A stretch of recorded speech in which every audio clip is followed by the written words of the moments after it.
Well, it is Friday evening, the 30th of July. The year is 2021. And what does that mean?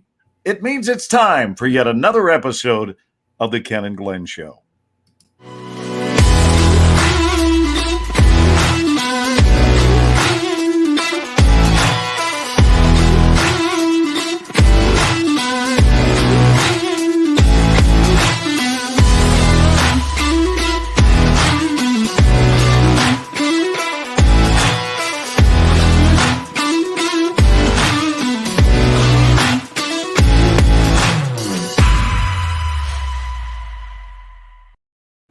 Now, here they are, Ken and Glenn. They're here. How you doing, Glenn? Oh, baby, I'm so well that it's almost unfair to others. In fact, if things get any better for me, I'm going to have to hire somebody to help me enjoy it. How are you, brother? Well, Happy I'm for Friday. hire. I'm for hire. I'll help you enjoy it. Yeah. You're for hire to help me enjoy my life. Yes. That's great. I didn't even have to run an ad in the paper. At the low rate of only $5,000 an hour if you sign up tonight. Wow. Get them to the sign-up table. Hey, there's Sandra. Sandra's tuned in. Hey, right. Sandra. Hey, she said hire me. No, she's up trying for to steal my job. What the heck? She's up for it. Hello, Sandy. Hey. So, dude, yes. Did you share this out? I have not because look at that. Amy Lee. Amy Lee. Oh, don't you just want to reach through the screen and hug all of these peoples? I do. Especially Amy Lee. I mean, come on. And Sandra. Sandra's amazing. And Sandy is amazing too. So I can share it right here from the bottom. No, that's your screen. That's the wrong one. No, you got to do it from your phone. Oh my God, we have Kevin Bacon in the house. Senator Kevin Bacon. There's the link. Are you? Do you need Dude, I may need you to do it because I'm having issues with my Facebook on my telephone. It's actually, since the Mayflower called me earlier today and said, "Hey, could you ask Glenn to send us back our phone?"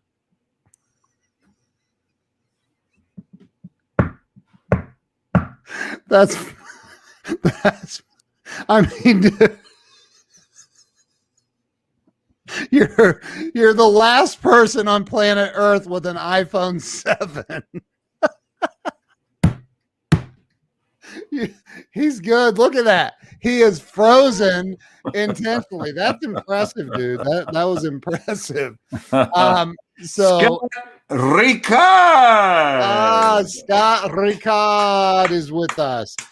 So, Eric Cornelius, my friend. Eric Cornelius is in the house tonight. He's going to bring you tacos. He wants to watch you eat. Nice. Oh my gosh, look, we have John Morgan. John Morgan in the house. Look at all these folks are not doing anything on a Friday night. Why aren't people out loving their lives? Oh, there's the question.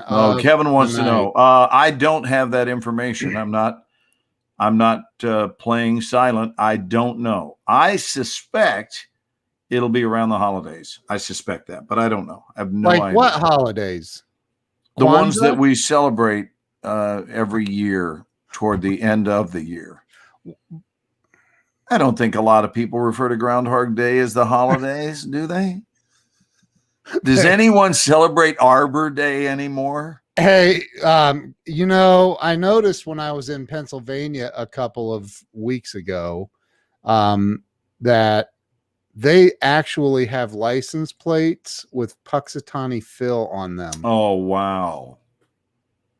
Can you believe it? Hold on. I just want to make a note to myself to not relocate to Pennsylvania anytime soon. I'm going to put it on a CD or DVD. I've got a DVD here of Inglorious Bastards. There it is. And I'm just going to write a note to myself to not move to Pennsylvania. They have Puxatawny Phil. And yes, here, look, Look, Kevin said tree huggers do. No Country for Old Men, right there. Oh, Yeah. wow. You have DVDs galore. I do. Sandra Oh, is my in gosh. bed. She said she's boring. Pamela Aubrey, good evening to you, darling. What does it say? Pamela. Watching my niece and nephew, but he's outside playing and she's being a teenager and doing her hair. Okay. All right. How about that one right there on screen right now? What about when you were in Uranus? Yes. Yes. I was. Dude, I was in Uranus. Oh, you weren't in my anus. Let me be real clear about that to our audience, in case anyone wonders the pathway of this friendship. We love each other, but there is a town in Missouri called Uranus. Right. And it defeats the purpose if you refer to it as Uranus.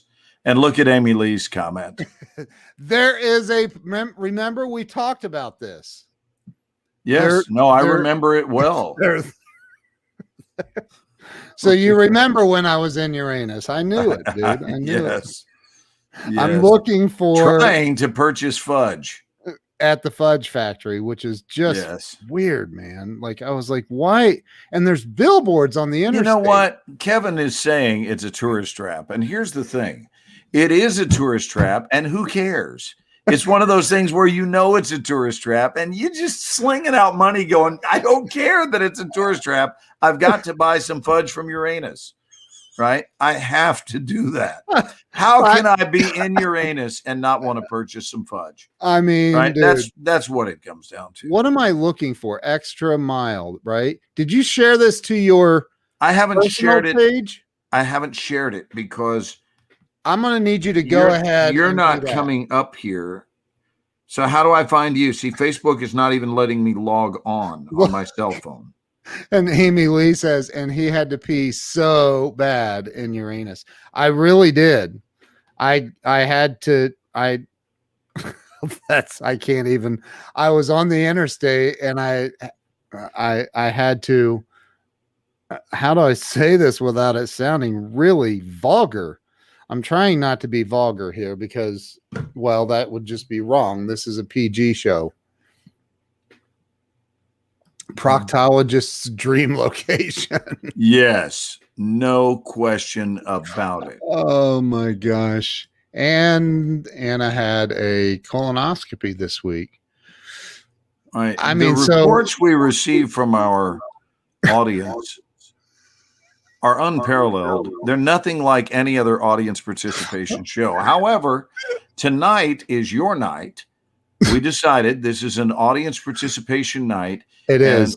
We are going to spin the big fun wheel and let you guys determine what we talk about, which shows you how spontaneous this show is. We have no idea what we're going to discuss tonight, but we know in advance, don't we, folks, that it will be exciting. It will be exciting. Glenn literally called me 3 minutes before we went live. Said, "Hey, man, are you coming in to the show?" I told you the show. I said, it's on tonight. And he said, what? I said, the Ken and Glenn show is on. There's a big press release that I read earlier in the day. He wasn't even aware of it. I missed it. So good evening. Well, Anna, our thoughts are with you, darling. I hope that you get a favorable report or that you've already gotten a favorable report. Nate Martin. Do you remember who Nate is? Yes, I do. That's Hyena, right? Wow, dude. That's impressive. I don't even remember that. Dude, come on. Should I go live on Twitch right now? Just do it. Let's just twitch our asses off, shall we? Let's do it right now. Let's dance tonight like it's 1999. Here, let's see if we can get. Can we do that? Can we party like it's 1999? Well, sure. It would make Prince very happy. It would. I concur. So I just went live on Twitch also. So let's see if we can get spam bots in. Good evening, Curtis. Attacking us. Good evening. Curtis is saying hi. Nate, good evening to you. Nate said, he said that like this. He said, "Thanks, Glenn."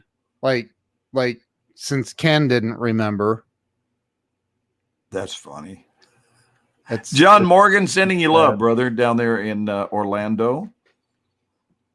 Eric would like to see Glean dance. Nate,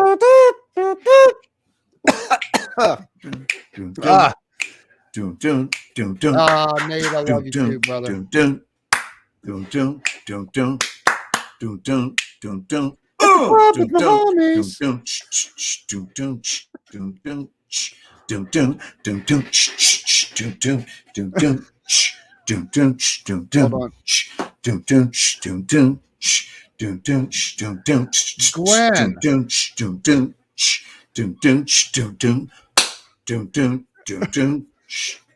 Yeah, Daddy's got moves. Come on with it. Come on with it. Hey, Glenn. Yes. I think that you should show everybody my your head. nipples.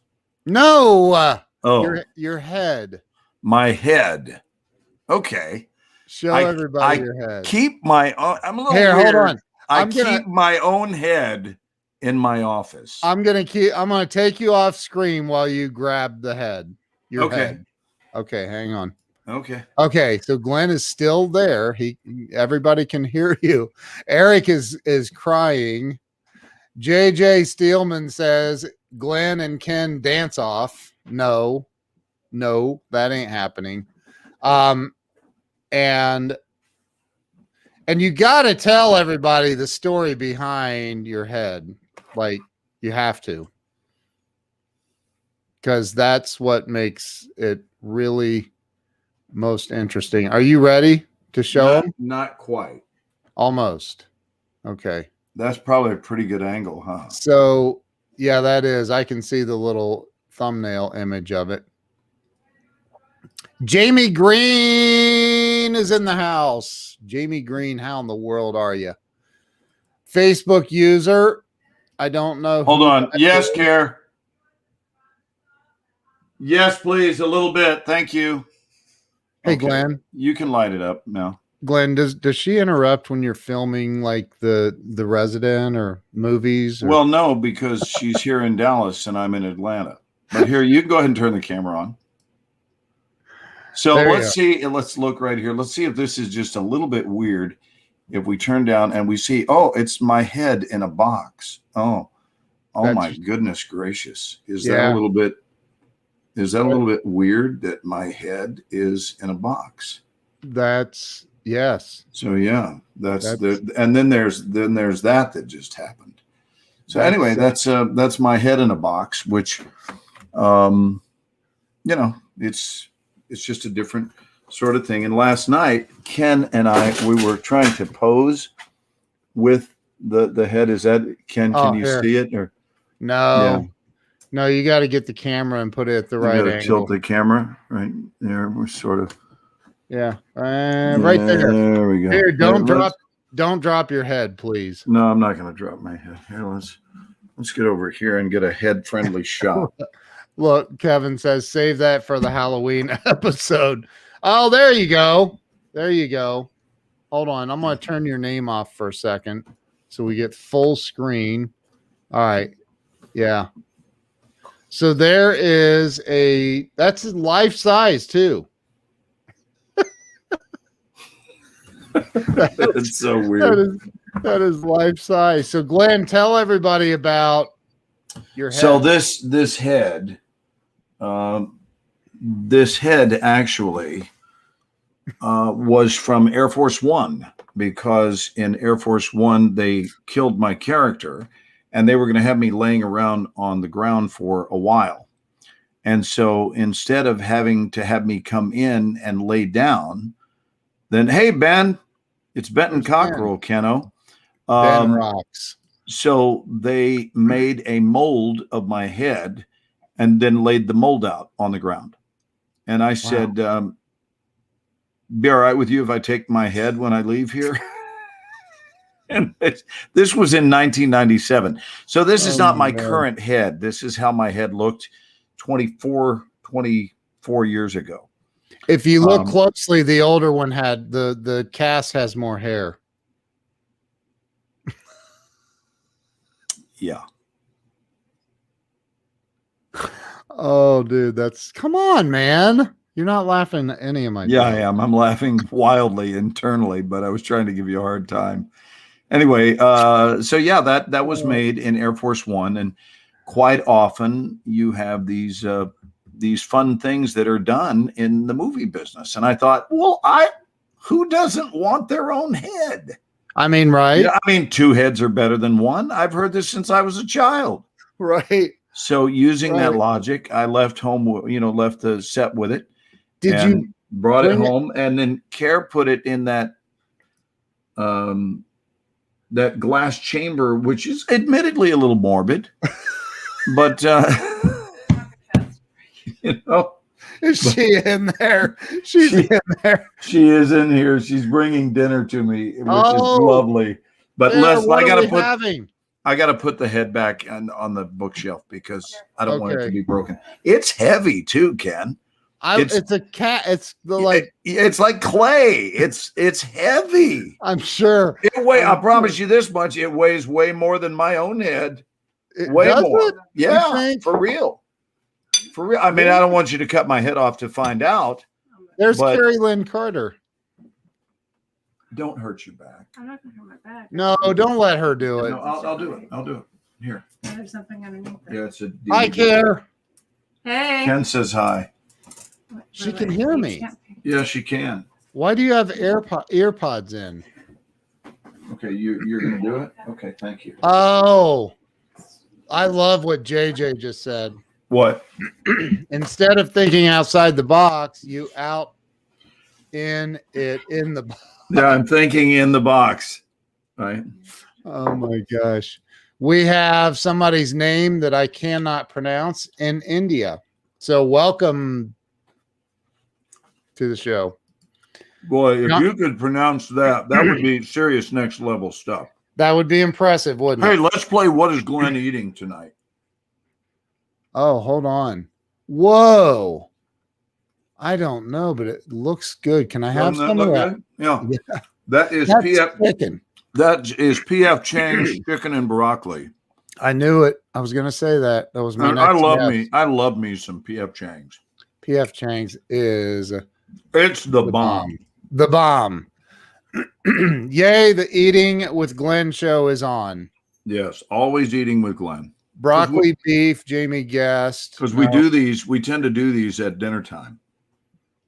Glenn always, I think he has some sort of a glycemic issue, and maybe it's not firing really because of the sugar lack or something. And then he says, I think I should go live with Ken. And then he eats, and he after his system, settles down, he regrets it. Hey, here's a little known fact. Marshall Winthrop has never eaten on camera. Aaron Pierce never ate on camera in 7 years. Just saying. And Glenn is comfortable enough with this show and this audience to do that. To do what I don't get to do on television. That's true. Right. So has someone thrown out a topic tonight? Yeah, nobody's throwing out topics. Would somebody give us a topic? Wait. John Morgan said, I just finished Panda Express at the Phoenix airport. I have not. Nice, John. Were you doing a gig in Phoenix, brother? I suspect you were. Phoenix. Yeah. What are you doing in Phoenix? And John, you didn't ring me and ask me to join you on stage. I will do that, just so you know. I could play. Are you on a plane right now, John? No, he's at the airport. Oh, he's where I've had Panda Express at an airport, but it wasn't Phoenix. I've never been to the Phoenix airport. Really? No. It's called Sky Harbor Airport, and it's a beautiful airport. I've never been there many, many times. Patricia Watson is in the house. Oh, is that the suggestion? Peace. Whoops, I'm spitting rice. Oh, she wants to talk about peace. JJ has an idea. The economic diversity of the Oreo cookie. Okay. Wow. John is in between flights. Oh, he's changing planes in Phoenix. Or maybe he's in between shows and he decided to run to the airport to grab some Panda Express. I'll bet he's in between flights. Okay. He's probably headed to the Bay Area, and they had a change of planes in Phoenix, would be my guess.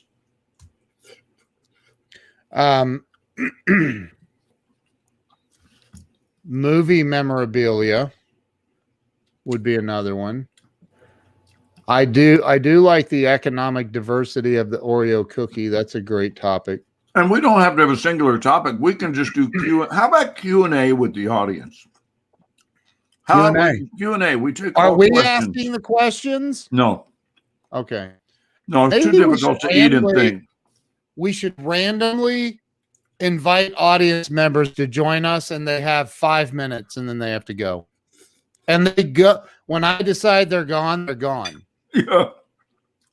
You invite them on, and then you jettison their butts off the show. You got 5 minutes. Go. What's on your mind? If you swear, you're out of here. So I'm guessing that John might be on Southwest Airlines. John, is that true? John, can you give us your flight number so we can look it up on that app on the phone and just track your flight? FlightAware. Best thing you ever ate off of a craft table on a movie set. Craft table? What's a craft table? They're called craft services, and I've eaten some remarkable. I had a remarkable sandwich the other day off the craft table. So we have lots of good things. How does Anna know what a craft table is? Is she a movie star too? How many movie stars do we attract to watch this show, Glenn? They're Next literally thing from all over the world. Like, what is Keith? Hey, Kiefer. Hey, Kiefer. Can't wait to have you on the show, brother. Or Matt Zuckery. Matt, what's up, dude? Yeah, we need to have Matt on the show. That'd be cool. Oh, that would be that would be phenomenal.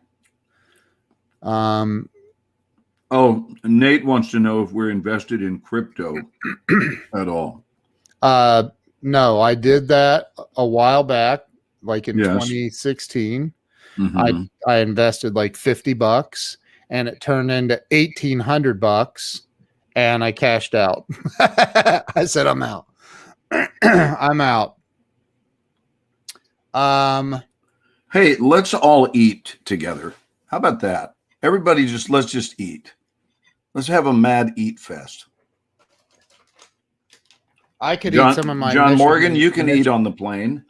Misha's, he's done eating. He just left Panda Express, which I like. Panda Express. There is a Panda Express. Yeah, but nobody has ever filled up on Panda Express. Have you ever seen their employees? Somebody eat a sandwich, would you please? I mean, they are skinny. So, these Michi cinnamons that Christopher Voss sent me. Christopher, if you're watching, I'm almost out. This is my last. Jamie is talking about your ROI. It's really good ROI. I was like, you gotta be kidding me. It was in Bitcoin. Mhm. And it like skyrocketed. Where does Panda Express get their meat from? Well, most of their sandwiches are made of panda bears, and panda meat is expensive stuff because they're on a watch list. I think they're protected now, aren't they, Ken? Yeah. Panda bears. Mm-hmm. Mm-hmm. So One of But- the bad things about eating Michi cinnamons mhm. is they're very chewy. And yeah. How many Bitcoin I had at $50? Like 0.00, I don't remember. It was nothing. But it like shot up. I forget how much I made. It could have been 800. It was a lot. compared to what I put in. I know that a lot. Jamie just admits to having eaten ostrich. Did you see that? You haven't had ostrich, bro? That would be a no. Why? I just haven't had the urge to consume an ostrich. It tastes like chicken. I've never had it. Oh my dear Lord, we have Victoria Estepinal on. What if you went into a KFC and complained that it tastes like ostrich? That would be fun. That would be. God, this tastes like ostrich. Look at this face. And as though you recognize the unique taste of ostrich, like on a dime. You take a big chicken breast, bite it. Oh, God. Oh, shit, that tastes like ostrich. I think that's funny. That would be freaking hilarious. Oh, that would be funny. I tried ostrich in New Zealand, and it's like red meat. Ooh, I couldn't. I don't think I could do that. Mm. Look, JJ says, I'm craving ostrich egg and gator bacon. This show has taken a weird turn. Hey, do you know what would keep a fella busy? Is to chew on an ostrich neck. It'd take you all week. Oh my God. Just chew on an ostrich neck for the whole week. Oh. Oh my God. Oh my God. Look who we have. We need to have a morning show. Ken, we need to have a morning show. A morning show? Yeah, like nationally syndicated morning show where we talk about stuff like sadness of loss type of thing. I don't know where you're headed, but no. You said morning. We need to have a morning. No, not a morning grief show. Just a morning drive-to show where we're talking about random weird things. No edit switch. As it pops into our mind, we share it. That's all. Kevin brings up bacon. Now, what is that all about, you reckon? So, barbecue eel, Korean style, would go down well right now, Robert says. Well, Jamie, get in front of your computer, and I'll send you the link. You got 5 minutes. We need a female voice. Let's get her in here right now, pronto. Right now, Jamie. But you have to eat something live, Jamie. Yes, Jamie. I don't mean the thing you have to eat is living. I mean that you have to eat while you're on live with us. I don't want you to eat anything live, please.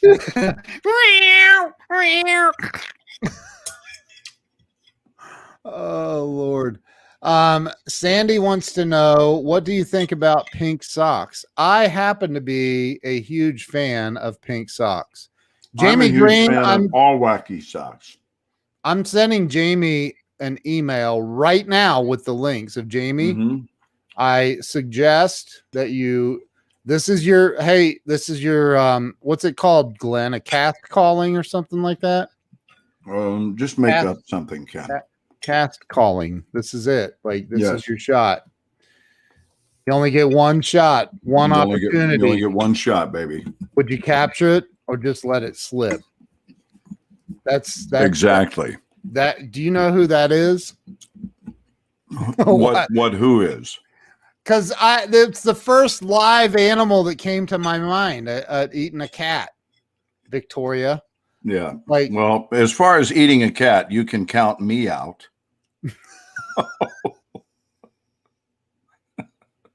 That's so bad. Oh my God. It does give you pause, though. No? Too soon? Is this on? Oh, look. Oh, pause. It took me a minute. Victoria said you should. Oh, Donovan got it. See? What did Donovan He got it, but he gave it a new spin. How is your body healing up, Donovan? Are you fully restored? Yeah, Donovan. How full and upright position? We could have President Bush on. That would be fun to have President Bush on. Yeah, is he available, or is he I don't know. en route to San Diego? Because he probably can't perform his routine on the plane, would be my guess. I'll bet you he can. I don't think he's on the plane. I believe he just finished eating at Panda Express at the airport. And he said he was headed to San Diego. I thought he was headed back to home base. It would be too late to go back to home base. And, I don't think he's flying all night tonight, right? It's 8:30 in California. Maybe he's taking a red eye. I doubt it. I think he traveled west. We could stop And I think he's going to be doing a thing on Saturday in San Diego. Oh, I win. I win. Oh, he's traveling home? All right. Hey. Wow. Good Lord. What time does your plane get into Orlando? Must be like 5 a.m. Look, he's taking the red yay. Look at this, Glenn. Look up here. Look real quick. Ready? I'm looking. Oh, Jamie Green, the Solar Queen. Oh, hey, hold on. I got to get something to eat. I'll be right back. Hi, Jamie. Hi, Glenn. How are you, sweetheart? My belly's full. I just ate a burger and French fries. Oh, you really did? I did. Wow. What was your burger of choice tonight?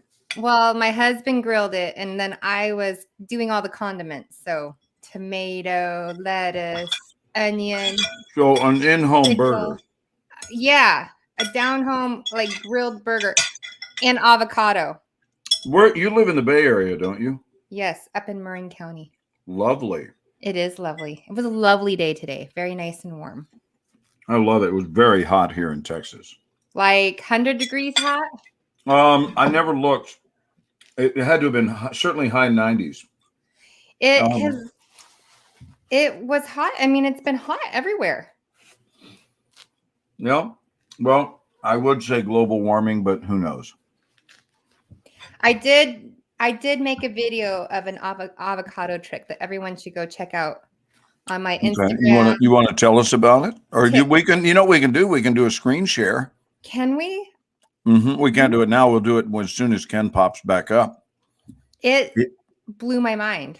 He probably went to the boys' room, but he'll be back. No, there he is. He went and got some sea salt and vinegar kettle chips. All right. Well, listen, I have an orange. we're going to see a little video here from Jamie's Instagram. So can you let her screen share? I don't. Please. Oh gosh, I don't even know how to screen share my Instagram. Well, you're about to learn in front of a live audience. Oh, okay. Well, here we go. Let me open up a tab and open up Instagram. Make sure you're logged in, and then click share screen at the bottom of the StreamYard window. Okay, so here we Hey, go. Glenn, have you ever had Kettle brand sea salt and vinegar potato chips? I have numerous times, and they're very good. Oh my God. Have Dude. you had the Maui onion kettle chips? No. Sweet onion? No. If you like Maui sweet onion and you like kettle chips, they're the bomb. I've never had Maui sweet onion. I'm going to send you some Maui sweet onion chips. I want you to know that audience participation has rolled to an absolute stop. Why? I don't know, but no. there has not been a new comment in a couple of minutes. Victoria said, I just got thirsty. Okay, I have a question about do you guys like salt and vinegar chips? Yeah, I'm eating them right now. Okay. Does it make your face sweat? Yeah, it makes the top of my forehead sweat. And it makes my scalp sweat. And when I eat the jalapeno, oh my gosh, you could cook something on my head. I'm so glad I'm not the only one that has that weird sweaty face phenomenon when I eat salt and vinegar chips. Yeah. What is this? Meowie sweet onions. Anna's gonna grab some nuts.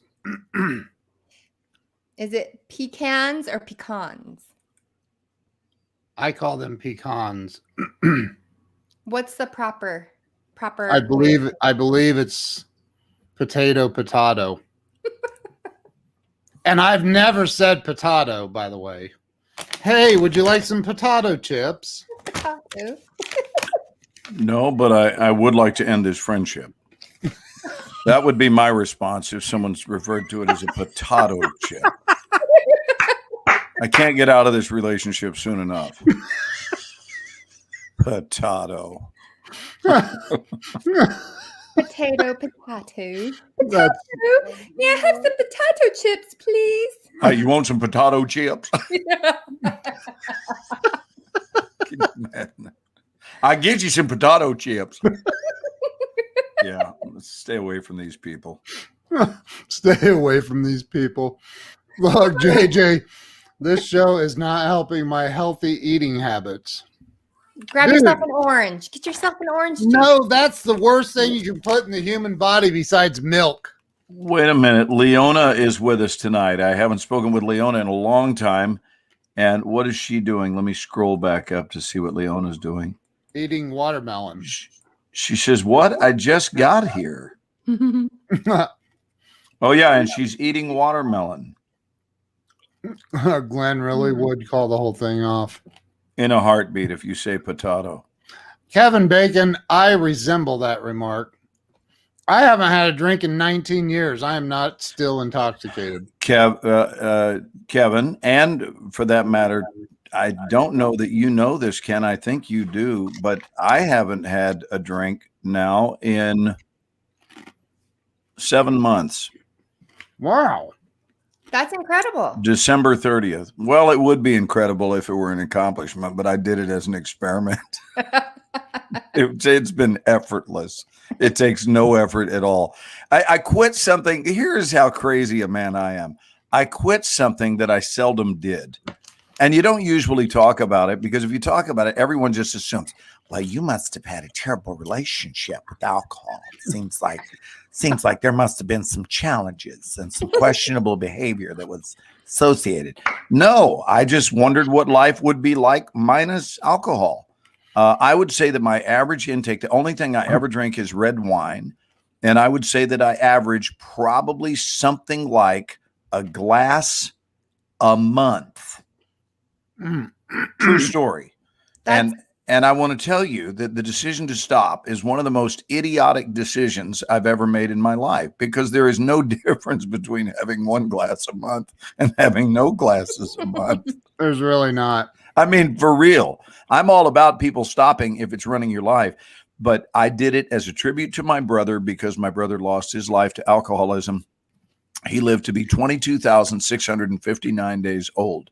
And I knew that in 2021, on May the 7th specifically, that I too would be turning 22,659, provided the heavens allowed me to live that long, and I was granted with a wake up every day. And it was very peculiar when I reached May the 7th of this year, because on that day I was granted something that my brother was not, which is that I woke up. And ever since then, it's been an incredible relationship with him. And I kind of wanted to devote the year, but I am devoted to start drinking immediately at New Year's. Very few people plan their New Year around starting to drink, but my 2022 is mapped out with heavy drinking effective January. Well, no, I'm kidding. It won't be heavy drinking, but I'll probably have a sip of wine. We'll see. I mean, we'll see how I feel. Right now, I haven't missed it one iota, so maybe I'll just decide what's the point. Yeah. It's been a year.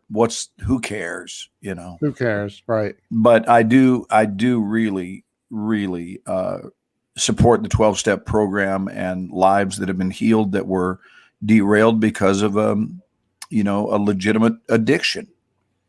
So, Ken, I do want to talk about something tonight that I spoke about in Clubhouse, and I mentioned it in your room last night, but I want to talk about this idea because once again, I heard it today. Someone in Clubhouse talked about how triggered, they were triggered. Someone triggered them. And I said, no. Look, what? But I want you to see what Kevin just said. He has a really valid point. Yes. Yeah, that's true. Intoxicated. I meant high on life. Well, that's very true. And there's no substitute for that. You are absolutely right, my dear brother. Yeah. And by that yardstick, we are stream yardstick. We are all very high and all very intoxicated. Right? We're using the stream yardstick measure. Yes, Are we? we are. And it's wide. But listen, I want to throw this little bit of info out there tonight. Please, if you are someone who says to others from time to time, if you say to others, "You triggered me," please stop saying that. Because nobody triggers you. Nobody triggers you. The only thing that triggers you are your unhealed wounds. Those are the things that trigger you.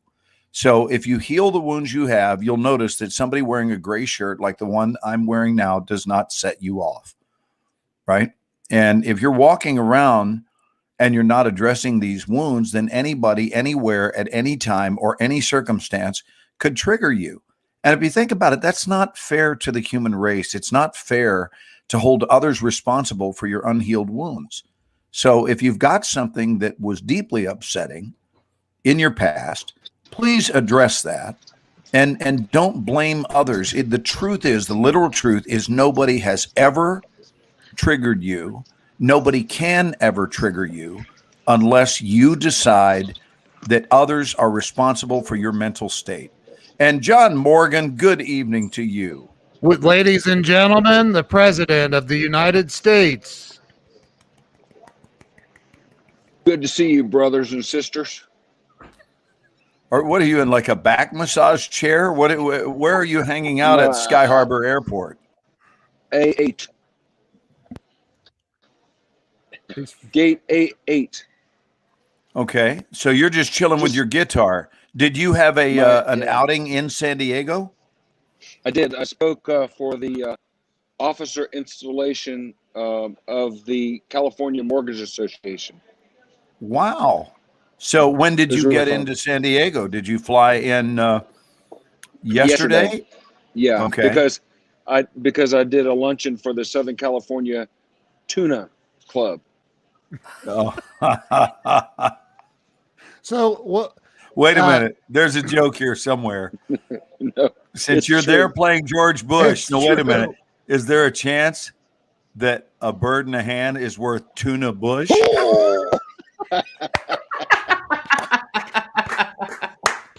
I said there's a joke in here somewhere. That was fishy, that's for sure. So did you have a good outing? I had a fantastic outing. I bet you have missed the live stage immeasurably, John. I spoke to this crowd years ago, and they loved me so much, I went back for free just so I could hug their necks. Wow. Wow. Wow, brother. Was I thought that I mean I don't know, I've never seen a former president just hanging out at the airport. Is hello. Oh my God! Can you hold on for one? Wait a minute. I can't talk on the phone. I'm on live. Just go to the internet. We're doing the Ken and Glenn show. I'm actually on live. Right now, live? Right now. So go to the internet and we can talk after the show. But no, we're broadcasting. This call is live. we all hear you? I know you do. I'm talking to Renee. So go tune in live, Renee. We hear you, Renee. Okay. Did you hang up? She was like, I know you. Okay, you found us. All right, we'll talk after the show. Love you. Yeah, because I got some surprising news for you. All right, love you. Spicy news. Bye. Okay. That was Renee just calling to catch up with from spicy, Vancouver. Spicy news. So John, how you doing, man? It's good to see you. You looking good. Thank you. I'm feeling good, in spite of the fact that I keep losing friends. My friend, the Bill Clinton impersonator, passed away. I had a sister who passed away, And John, I'm so sorry. But you know what? It's sad, but I know where they are. So it's kind of cool. It's like I have a friend who's a senior, so I get to hang out with the seniors. You know, it's like it's a perspective kind of a thing. It breaks my heart I cry, and then I'm happy. So we're moving through it. Yeah. I'm enjoying hanging out with folks here. Later can come whenever it comes, but right now I enjoy hanging out with my brothers and sisters in the flesh form and giving them hugs and kisses and all of that. But I'm very right sorry on. for your loss. So who is the person that was doing the Bill Clinton impressions? Yes, his name is Dale Lee, and Okay. he actually had a cameo role in the movie Definitely Maybe. He definitely had a cameo role in the movie Definitely Maybe. Definitely maybe. Or That was maybe he Ryan didn't. Reynolds, right? Ryan Reynolds, yeah. Ryan Reynolds, yeah. Wow. Look at Jamie knowing Wow. her cinematic. At That's the end of impressive. that movie, when you see the Clinton, that's my buddy. Oh. And we palled around. We wanted to do a travel movie together because I always told him, Dale, you're the brother I never had. And he'd say, you're the brother I never wanted. Hey, somebody just ordered your book, bro. My book? Cool. There are not a lot of people that have seen someone take a knife and actually push it into their head on camera and then Don't do still be able to do an interview with the knife inserted in their skull. That's impressive. So I wanted to. No, too soon. Okay, all right. John, Where's the blood? John, I was just gonna ask. Where's yeah, the there's blood? not even a hole there. I mean, it's So you're a healer, quick healer.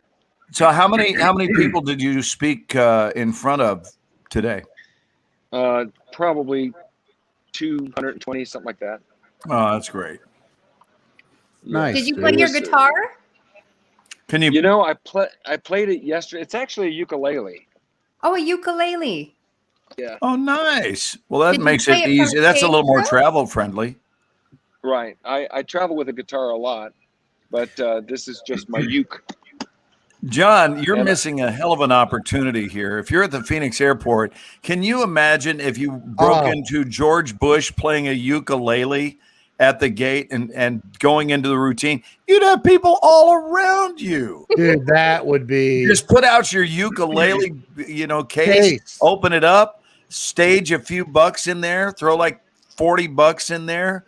Say, Don't put federal any government ain't singles. pay me no more. Don't put any singles. Do some prosperity coaching, minimum $5, and load up your ukulele deal and make a little cash while you're waiting to change planes, dude. Come on. Yeah. All they can tell me is, would you stop that? Glenn. And who's going to stop a president from playing his ukulele? I'm I mean, already, really, who is I'm going to do already that? I'm already worrying that somebody's going to come over and tell me to put my mask back on. Say it fell off. Sorry. Sorry. I'm eating. I'm eating a Halls Mentholyptus Right. right here. So do you go nonstop from Phoenix to Orlando? Yes, eventually. Yes. So you'll be flying over me here in about 4 hours, depending on when your flight is. When do you leave Phoenix? I'll spit out the window. You will be flying directly over Dallas. You know that, right?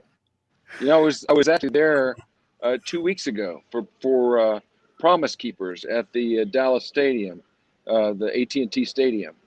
Oh, nice. So what was Promise Keepers? I don't know that. It was a men's event. Men trying to be better at being men. Well, that's wonderful. Well, It's John, call me faith-based, so I can right? let me buy you lunch when you're in town, for God's sake. Let me be a good host for you or something. I would be delighted to do that. And I'm John, headed back to Atlanta. I just got home yesterday from Atlanta, and we're underway with season 5. So I've got a week home, and then I head back there for 3 weeks, then a week home, and then 3 weeks again. So I'm going to be in Atlanta mostly. John, I'm going to be in Orlando in September, and Glenn can buy you and I lunch. What's You're the gonna- event? Yeah, what are you doing in Orlando, Keno? Jamie's going to be there too. It's the ClickFunnels Funnel Hacker Live. Tony Robbins is going to be there. There's going to be it's going to be pretty. And from what I've heard from the vice president of sales at ClickFunnels, there's not an event like it. Mm. Like it puts everything to shame. They probably need a presidential impersonator to kick things off. That is a good point. And the fact that you're right there, local, dude. Yeah. It sounds like a phone call needs to be made. Send me a Yes. link. Send me a link, and I'll call them. And if you want, I won't tell them you sent me. Do you play golf? Do you play golf, Mr. President? Poorly, but yes. Poorly. You may have to come play golf with us then too. Yeah. John, I definitely want to see you when I'm down there, regardless of whether you speak or not. And No I'll question. actually buy lunch. I'll have Glenn send me the money. And I don't mind. I'm doing an event in September. What is the date, Ken? I don't. What, Jamie? Do you know? But did you This say one- September or August? Yeah. September. There's a golf 18. event happening with Myron Golden, who is Okay. a big ClickFunnels guy, and it's for charity. So Because again, if it's the human same trafficking- week, yeah, Underground Railway, I think it is, and orphanage in Uganda. So it's a charity golf tournament. if it's the same week, I can just trek down from Savannah because I'm speaking Yeah. I'm speaking at an event in Savannah with Laura Langmeyer in September. And Wow. Yeah, there's nothing that would keep me from getting in a car and driving from Savannah to Orlando. That's like a It's- 2-hour drive. not very far. It's September 21st is the golf tournament, and No. then the 22nd. No, it's got to be longer than that, isn't it, John? 22nd to the 24th, I believe, is the conference. I was at 4. Yeah, it's okay, 4 I minutes. think- It's I think I can 4 make minutes apart. No, You what? it's a 4 to 5 hour drive. Yeah, I know. I Uh, know. no, it's got to be longer than that. Savannah? It's Ken 8 Ken hours. is still a member of the Flat Earth Society. Bear with No, me. no. It's from Atlanta to Orlando is 8 hours. Yeah.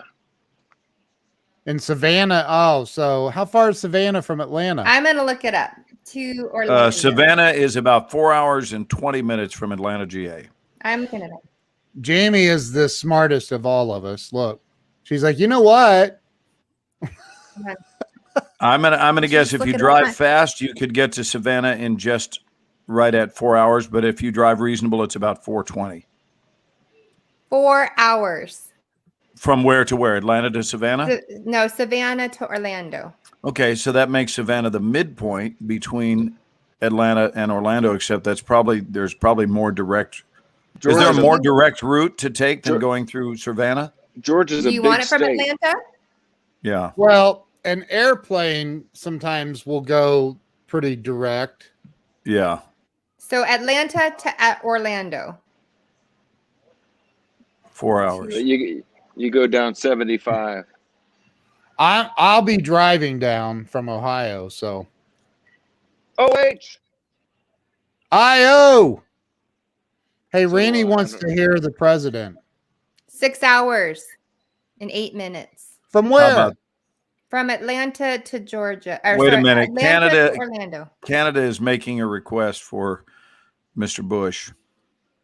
I think you should do You it. know, I will have no problem doing it. The problem is, where am I going to, do said it? Because all of us work together for the engooderment of people everywhere. That's what I call strategery, which is stratifying on what's best for you and me and all the fishes in the sea. Stratifying. The stratification, Oh my the stratification of your fellow man is what we're talking about here. God, That's right. stratification. Now it is time to take longer strides. Time for great new American enterprise. Time for this nation to play a clearly leading role in space achievements, which in many ways may hold the key to our future here on Earth. Remember that speech? No, I wasn't. That's JFK, right? JFK, yes, ma'am. I believe that by the end of this decade, the United States of America will have landed a man on the moon and returned him safely to the Earth. Yep. Wow. Impressive. Very impressive. especially for a Texas boy, man. That's You pretty know- good. You know, when you can shake your Texas accent off and drop that nonsense and get up there in Massachusetts, that's pretty cool. That's pretty cool. Lyndon Baines. God bless the fishes of the sea. Hey, you want to hear a random TV commercial? Of course you do. That lied to people years ago about smokes, and it made women feel special. You've come a long way, baby, to get where you got to today. You've got your own cigarette now, baby. You've come a long way. They People are used looking to at me at sing the that, airport. Jamie. Jamie, that was a TV commercial we grew up with for I was thinking Virginia.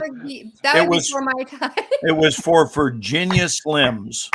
She said that was Virginia before my Slims. time. That was their slogan song. Oh my God, that's funny. It's the only cigarette brand that marketed to women to make it look sexy, though, right? I think that's a truth. Yes. I do And- believe. And it was sexy. I do believe that was true. There was nothing hotter than seeing a chick with a Virginia Slim, because you're like programmed by the commercial, and as soon as you see a chick with a Virginia Slim, wow, look how hot she is. She's all come a good till you long kiss her. way. She's come a long way, baby, until you kiss her. I remember the doctor smoking in the office, like Look at Leona. She says, I smoked those in college. Oh my gosh. yeah. Look, see, I remember those ads, and they were. Remember this sexy. one? You remember this one? I'd walk a mile for a camel. Remember that one, John? How about this one?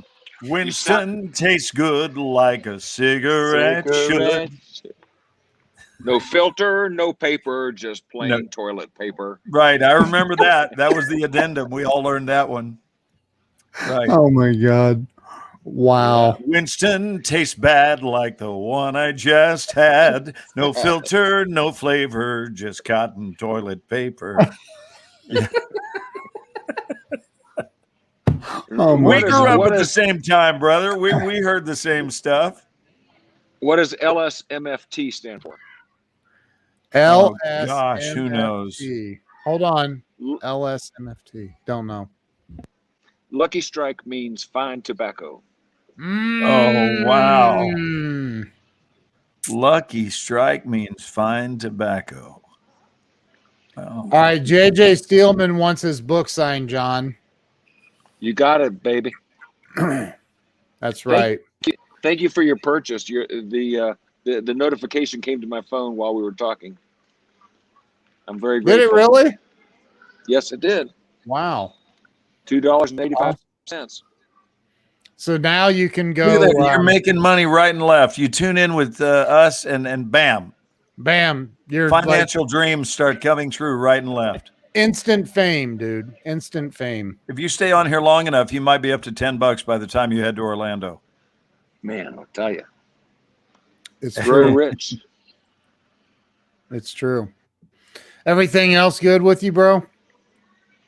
Yes. I have a new EP that you can purchase on the places where you can purchase music. Pandora. Oh, wow. What is an it's- EP? I don't know what that means. I don't know what it Album. means either, but Album. it's an album, but an EP has got less songs than a typical album. A typical album has 10, 12 songs. This is So only- like EP, LP, Yeah. same genre, I is, guess, maybe. Wow. Really? Yeah. Yes. Alexa, play the Congr- top John Morgan songs. Well, my number one song right now is John Morgan. The song is called America, My Brother and Me. Can we look it up on YouTube right now, John? Yes, you can. Would they play it, Ken? Or we get into trouble for playing it off YouTube? Oh, we can't do that. No. yeah, they won't let us. It's my Alexa, song. stop. I I know. Even understand. with the artists there, they won't let us do it. They get really wonky about that, John. It's But heartbreaking. It's unpublished. There's nobody's going to yell at you. Oh, Well, let's it's try it. on your channel? Yeah. Oh, well then. Well, let's go, dude. What are we waiting Either for? that or just pull out the ukulele. Hey, Jamie Green, random thought. I love you. Oh, thank Random you. thought. You're a beautiful creature, darling. We Aw. all love you. Anyone who knows you adores you and your energy and your smile and your love, your kindness, your consideration, your generosity, and your advice. You Yeah. actually give really good advice. John, what's the name of the song? Thanks. Sorry to interrupt this I mean moment. Huh? America, I my mean it, brother, dear. and me. My brother and me. Yeah. Okay. And I Go I ahead hope to with meet you in your. Orlando. Yes. Yeah, Jamie's the bomb. Let's see who else we haven't said hi to. Have we said hi to Sandy McNichol? Good evening, Sandy. Robert Brooker, good evening. Anna, hello there. Good evening to you. Leona, good evening. Hugs John, to you. Have I heard this song? I think I've heard this song, haven't I? I don't know. It's a whole Yeah, music but whether video. you have or not, the audience has not, Ken. I know, but I'm just thinking out loud. Yeah, but most things in life are about you, but not all things. Wow. Ow. There are some things that are about our audience. Come That on. hurt my feeling. You'll get over it, trust me. I will. All right. So I'm already over it. All right, here we go. I'm going to share this and then I'm going to go full screen I'm excited. and I'm going to do this and here we go. John Morgan, my brother and me.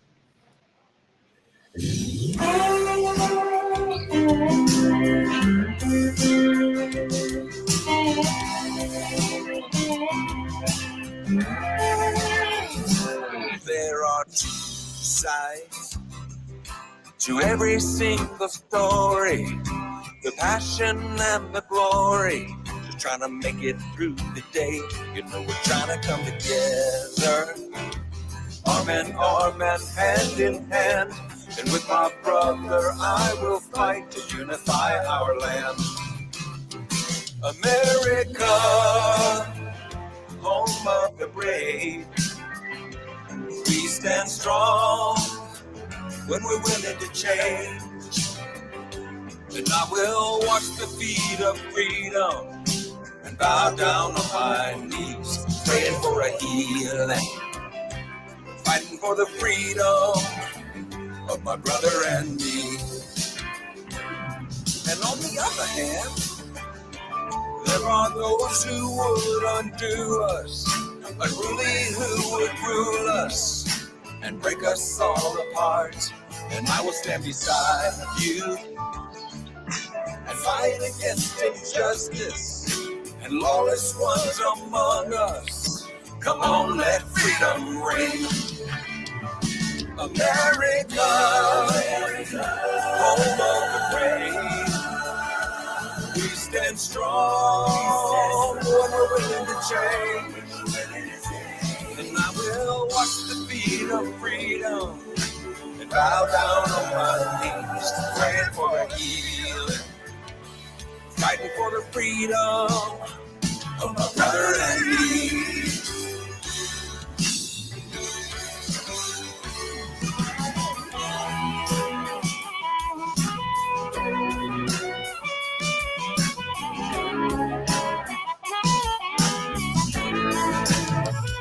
We pluribus unum, get your guitars and tune them.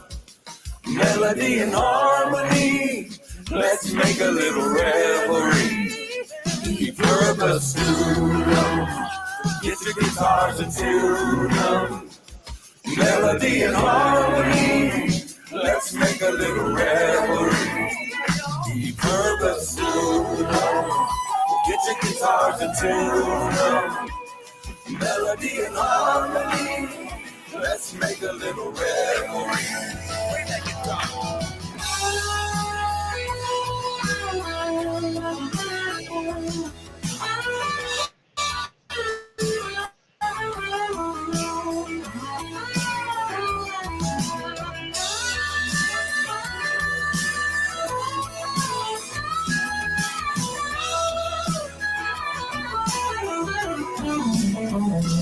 America,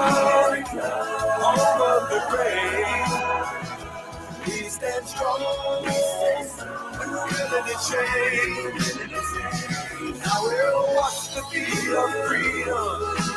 Bow down on my knees, praying for a healing, fighting for the freedom of my brother and me. Praying for a healing for my brother and me.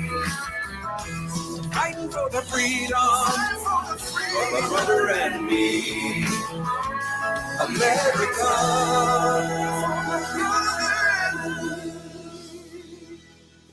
Woo! Come on with it. Come on Thank with you. it, John. Dude, that was awesome. Thank I you. love the guitar and tune it and melody and harmony. I love the chorus. That was Thank awesome. you so much. That's awesome, man. And I also love the air guitar. Alexa, play My Brother and Me by John Morgan. Well done, John. Beautiful. Thank you, friends. America, My Brother and Me by John Morgan from Ken's Apple Music. It's playing, dude. Wow. Wait, play it. How about that, John Morgan? Wow. You're on Alexa. Woo! Whoops, I wasn't supposed to say her name. Alexa, stop. That's She's cool. acting a little wonky tonight. Dude, I that didn't was notice great. Did Glad you see what liked it. Rainey said about you, John? Rainey said, "Nice, John. You look so young in your face when you sing. Wow." So young? You know, John, I was Thank you. thinking, you sing with a young face, I think is what she's trying to say. I don't But know look, what she's saying about your face when you don't sing, I but look, you know, yeah, I look old in the airport. what if John- she said that? She said, "But I got to admit, you look like an ancient old fart when you sing, when you don't sing." Well, I'll it's a bet few you, bits, right? I'll bet that John makes more money playing President Bush than President Bush makes playing himself. That would not be true. It is a really lovely,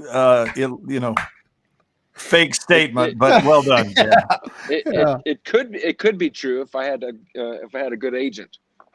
Right. I'm gonna need myself a better agent before we get to that mile marker. Oh, that's You know, awesome. you don't ever ask a Southerner for directions because they tell you what not to do. When you say, "Hey, is there a Starbucks anywhere near here?" and they go, "Okay, fella, here's the deal. You want to get out here on Main Street, you're gonna take a right. You're gonna go about 2 miles till you see that big oak tree on your left. Yeah, don't turn there." Like, what? And then they say, and when you don't turn at the oak tree, you go about another half mile or so, you're going to see Johnny's hardware store on your left. And I'm going to tell you what, that Johnny's a butthole. He has cheated on his wife like 12 times in the last 15 years. And you're going, I just would like a cup of coffee. Could maybe Right. we do without the story of Johnny and his infidelities? Just get me to a Starbucks, would you please? You know what? Let's go with never mind. Right. Yeah, that's what it's like to get directions from a Southerner. That's funny. It's an old I concur. routine I've been doing for years. I What time's your concur. flight? What time's your flight, John? 8:30. It's So- 9. I know I'm bugging you. I was like, wait a minute. John, no wonder the airport has become very quiet at gate 8. Everybody got on the plane. We caused him Oh, to man. miss his plane. I really hope that doesn't happen. I actually missed a flight once because I was buying a watch. Oh, no. Now that's ironic. You missed a flight because you were trying to know what time it was. Oh It's my true. gosh. Oh, my God. You know, some of the best comedy in life writes itself. That's true. genuinely funny. That is funny. Do you That's still have funny. the watch? No, I lost the watch. On the same day? No, I had it. I kept it for a while. Wow. I lost it in the dryer with my socks. I lost the watch in my dryer. Oh my God. Rini, I'll answer that question for John. He is at Sky Harbor Airport in Phoenix, Arizona. Well, when he said it was at 8:30, I was like, which Phoenix are you in then? Oh, yeah. Oh, you want to hear? On the way out here, I was supposed to fly into Long Beach because that's where the Tuna Club is. And for some reason, they changed my arrival airport to Ontario, but I didn't notice it till I got there. And when I got there, I saw that it said ONT. And I went up to the lady, all panicked. I said, "Where am I?" She goes, "Ontario." And I went, "Canada?"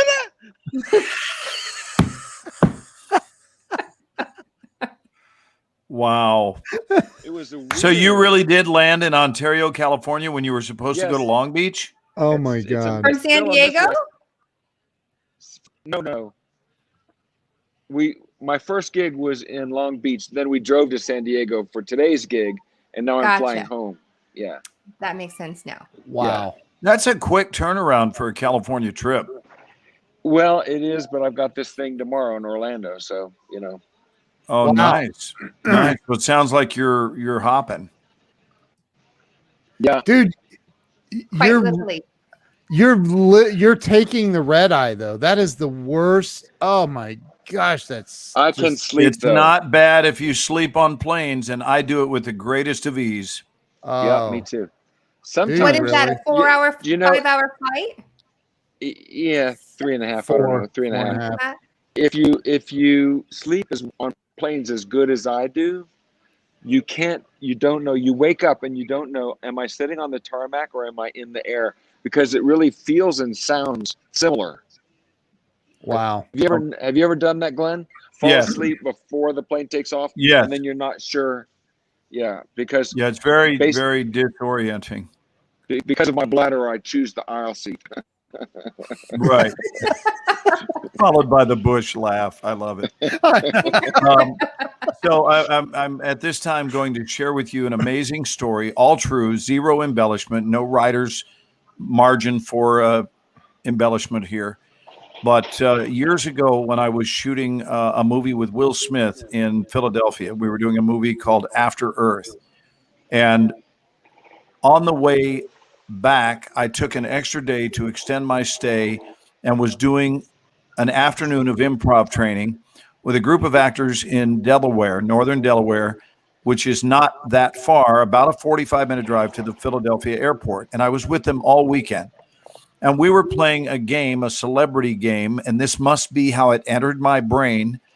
And one of the names that came up in this celebrity game was Betty White. So I get on the plane. They fly you first class. I'm flying from the Screen Actors Guild requires that of them. And I'm flying nonstop from Philadelphia to Los Angeles. And I am asleep before we are airborne. I wake up from a dream.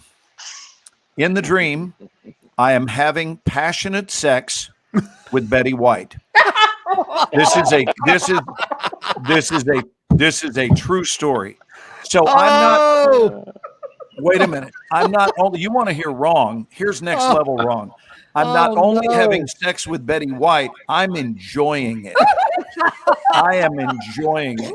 It is a passionate encounter, and I am calling her name out.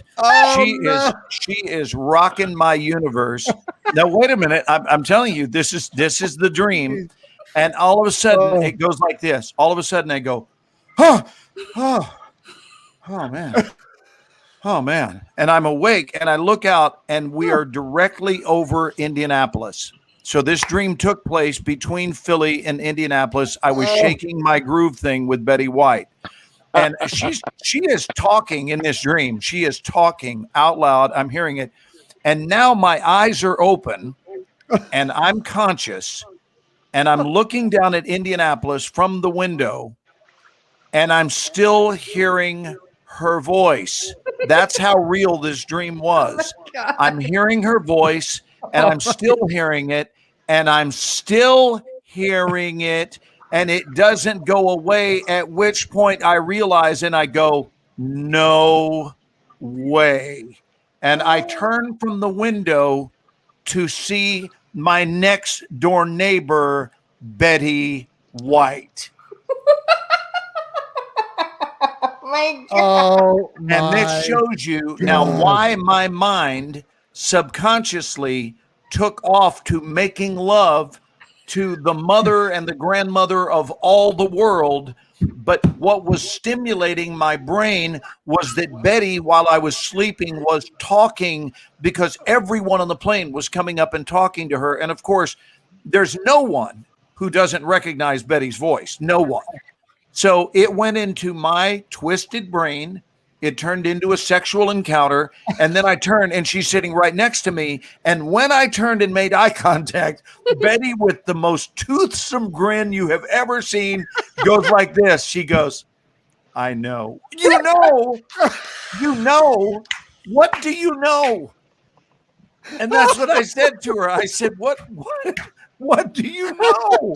And she goes, we met at the Screen Actors Guild Awards in 2007. And I'm thinking, thank God.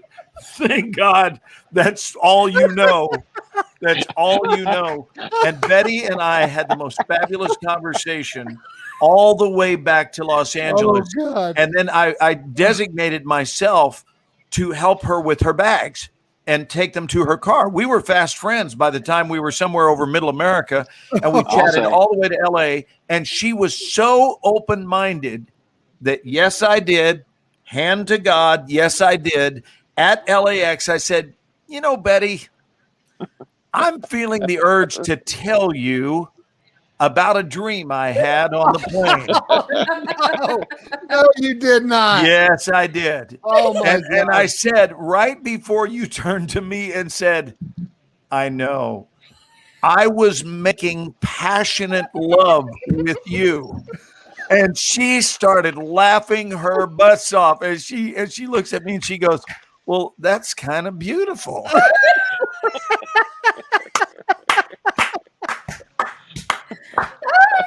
That whole story is 100% true. And I'm here to tell you, I think Betty White hung the moon because she was such a great sport. She goes, I love that you had the nerve to tell me that. And I said, it's the God's honest truth. I don't know why I was making love with you, but I was. And when I turned to you and you said, I know, can you imagine what I was going through? And anyway, so Betty White in my book, Betty, love you, dear. And you were one of the best I've ever had. Oh, my God. My head is hurting all around from laughing. My dude, holy crap. Oh, my God, dude. That is ridiculous. Oh, that is so funny. Oh, So I'll let you know. I'll let you know if I have any weird dreams on the plane. Hopefully, it won't involve Nancy Pelosi. Oh, my God. Oh, my gosh. Wow. Oh, that was funny. Holy crap. God bless her. She's sniffing. She's within sniffing distance of 100 now. Wow. Betty White. You know? Yeah, absolutely. Look her up. Oh my gosh. Alexa, think she's- how old is Betty White? Betty White is 99 years old. See, I told you. How She's old? 99. January 17th. Wow. 1922. Wow. Yeah. So in January, she'll be 100 years old. So listen, for So you you made 90, love to a 90-year-old woman? I'm just going to put this announcement out there that you 90-year-old gals are really lighting my fire these days. just really want you to know that. Oh my gosh. I don't man. I don't even think a woman hits her stride till she's an octogenarian. You know? You like that, Jamie? Oh my gosh, man. Holy Oh my Does gosh. that- When Betty White does was that mean on... they- What, Go John? ahead. Does that mean they hit another octave? Yeah. Oh, yeah. Very good. Very good. What, Jamie? Well, I just remember when Betty White was on Golden Girls and she seemed so old but I guess, gosh, she was what? In her 50s or 60s when she was Yeah, I on the mean, you know, Golden she Girls? goes back. She's been around forever. Oh, You know, she was one of the big hits of the Mary Tyler Moore Show. You remember Yeah. that? That's before your time, Jamie. But did you ever remember on watch Nick it at in Night, rerun? Did you ever Green watch it? Acres yeah, a couple times. Oh no, you've watched Green Acres. Oh, yes, Green Acres. Green Acres is the place to be. Farm living is the life for me. Land spreading out so far and wide. Keep Manhattan, just give me that countryside. Right? Yes, Nick at Night. Nick at Night Guess growing where up. I'd Had all rather those Rather stay. Go ahead, John. Finish it up. You remember the rest? I get I get the magic smelling hay. I just adore a penthouse view. Darling, I love you, but give me Park Avenue. Right. wow. So you remember the name? John, don't answer this. Jamie, do you remember the name of the pig? No. I was probably Arnold Ziffel. Arnold Ziffel. Yeah, I mean it was like Golden Girls, Mr. Ed. Like Nick at Night had reruns of all these shows. So Mr. Ed, My Three Sons, My Three Sons. Green Acres. Wow. Starring Fred McMurray. Why does Betty White only have 121 credits on her IMDb page? Because a lot of those were series, and you only get one credit, even if you do 200 shows on a series. Her first movie was Time to Kill in 1945. Wow. Yeah, how about that? Gee. Betty White So that was means also, we're on the- wasn't she also in a movie with Ryan Reynolds, right? Yeah. Possibly. And Sandra that Bullock. movie with Sandra Bullock Right. and Betty White. About She was the one on where Petticoat she- Junction. where Ryan O'Neal has to marry Sandra Bullock because of her status as an American citizen. Yeah. They're gonna. What Do you movie? remember, guys, the books that were never written? Like 40 Miles to the Outhouse, written by Willie Make It, illustrated by God. Betty Won't. Oh my God.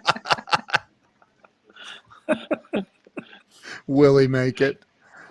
Yes, illustrated by Betty Won't. Betty. I just got it.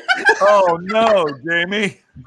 Oh no. And I saw her get it, which made me laugh even harder. We'll be passing out the remedial joke menus here momentarily, folks. Oh my gosh. Oh, Leona says she watches Gilligan's Island and Lost in Space. Yeah. Oh, yeah. Danger, Will Robinson. Danger. June Lockhart. There's a name from the past. From June Lassie. Lockhart. And Yes. Anna got it right. The Proposal. That's what it was. Sandy said Zaza. Gabor. In what? It's actually Green Acres? Zsa It's Zsa. actually, kids, newsflash, neither one. It was Ava Gabor, Oh. not Zsa Zsa. Ava Gabor was Green Acres, and it's one of the most misunderstood cast members in the history of television. That was actually Ava Gabor and Eddie Arnold. and Eddie Arnold, right? Who lived to Oh, be see, like look at all these 183. He was very old when he passed. I think Eddie Arnold made it till about 96, maybe 98. Can you check that one out, Ken? What am I looking at? Eddie Arnold. See how old he lived to be. I think it was like 98. Alexa, how old Maybe is 96. Eddie Arnold? He's deceased, Ken. Eddie Arnold died on May 8, 2008 at the age of 89. He what? He Died died in 89? at 89 years old. And she told me when he. Not too Alexa, shabby. when did Eddie Arnold die?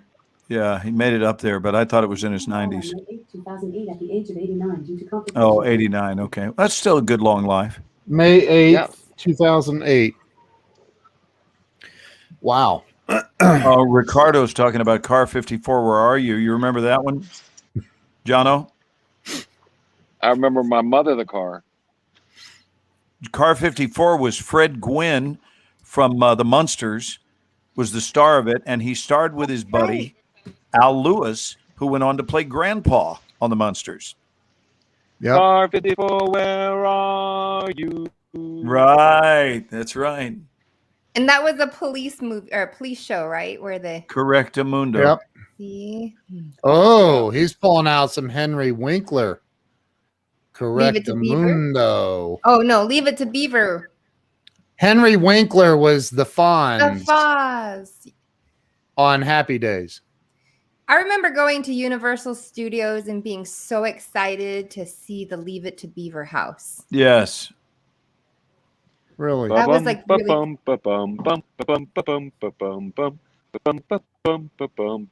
That's the Addams Family. The Addams Family. Their house is a museum. When people come to see them, they really are a treeum. The Addams Family. Do do do do. Do do do do. Do do do do. Do do do do. Do do do do. And that was Cassidy, whatever his name was. He played Lurch, and it ruined his career. Because he was so believable. Yeah, it really did. Rang. You rang. It ruined his career. Rang. Gilligan's Island ruined Bob Denver's career. And I still to love this day, they have a thing called Gilligan's Syndrome. Oh. They do. And that's when a character actor becomes too identified with a specific character, and it marks the end of their career because no one has the ability to see them in any other role ever again. Wow. I just read an article about Jenna Fisher from The Office, who was casted as what's Joey from Friends. Right. Right. She was casted as his wife, but she got fired from the job, according to this article, because people couldn't see Pam as Joey's wife. Right. Oh, wow. Yeah. Instead of understanding that she's an actress and therefore a chameleon, and we play different people. I've been very blessed to outlive 24. 24 changed my career for the better, but it didn't stifle my career. And I've been able to play so many other characters following that. So I'm very, very fortunate, but that does happen in our business for sure. But you wouldn't do well in a role like Mrs. Doubtfire. That's true. What happened to Jethro? Let me answer that. Jethro went on to direct. His name was Max Baird Jr. Someone just asked what happened to. Hey, we're into TV trivia now, which is kind of cool. Oh, Max I like Baird this one. Jr.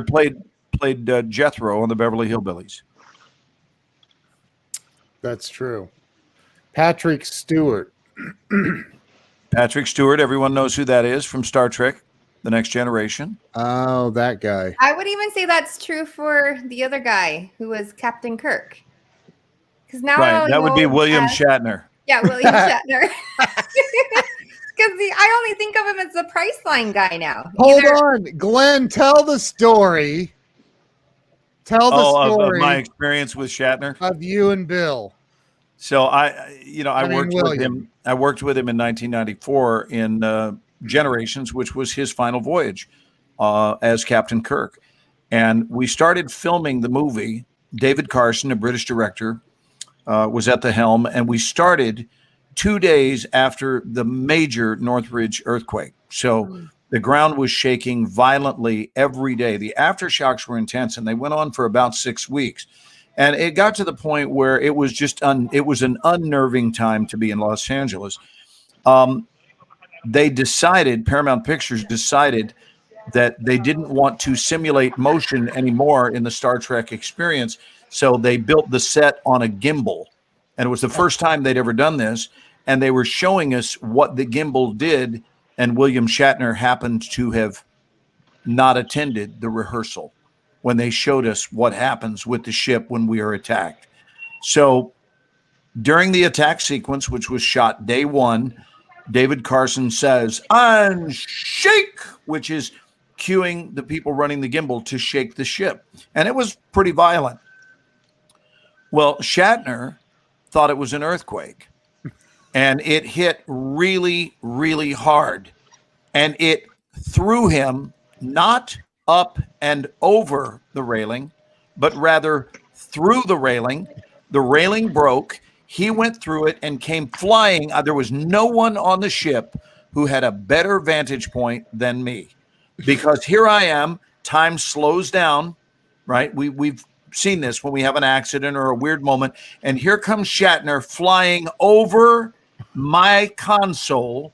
He goes right in front of my eyes and slams down on the deck, and everything falls silent. You could have heard a mouse peeing on cotton in this moment.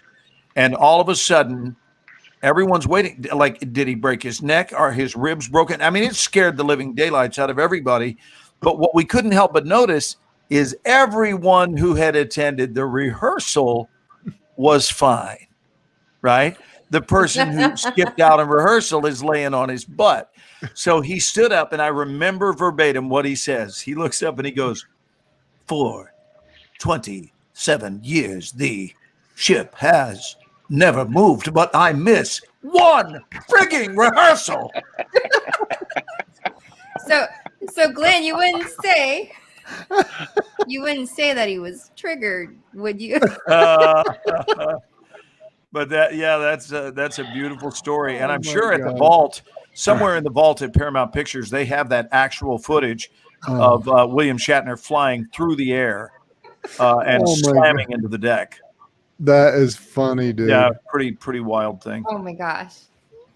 Wow. Hey guys, I need to get down to You my got to get gate it. Hey, because safe travels, brother.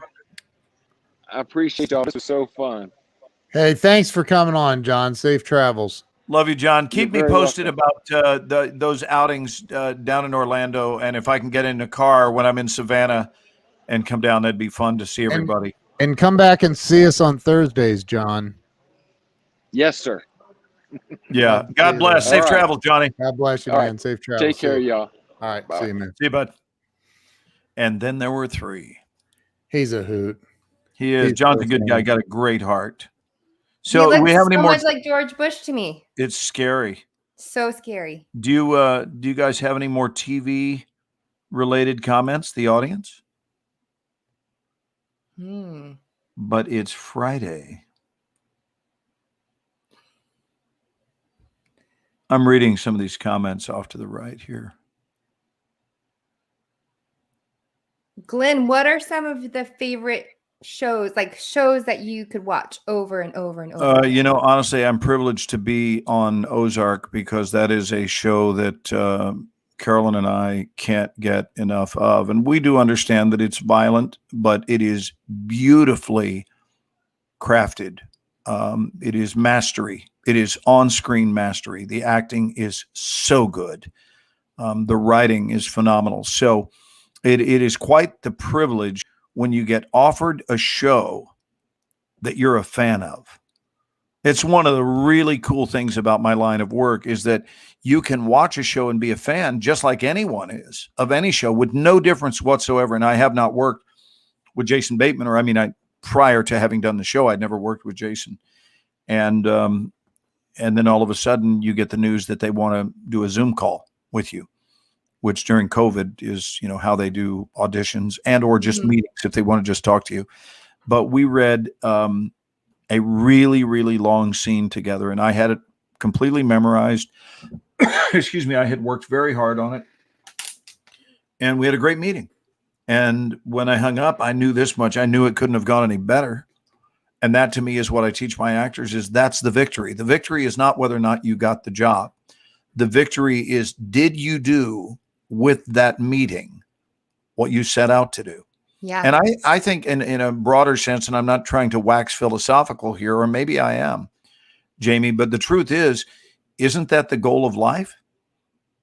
The goal of life is to do this meeting because it's one big long meeting, right? This is our meeting with the experience of being human. And when we do that meeting really well, It's not about what we wind up with. It's, did you handle the assignment of being human well? Did you maximize your visit while you were here? And this is something I've thought about. It's not like now that I'm in my 60s, I think about it. I started really thinking about this heavily at 14, and I've never let off the accelerator since I was 14 years old. I'm always thinking about, am I making loving, conscious contributions to this experience? And so I walked away from that meeting on Ozark just going, yes. And I didn't know. I mean, because they don't hire you on the spot, but I walked out of the meeting already celebrating that it had gone beautifully. No, I didn't have Fruit Loops or donuts in my shorts, Nate. I didn't. Did you guys notice that my internet crashed? We noticed you were away, but we didn't know why. Yeah, we noticed you were away, and I saw your text come through that. I was like, what the heck just happened? So anyway, What's back. weird is you're helming the show, and Jamie and I were fine. That's weird. Well, I can remove my.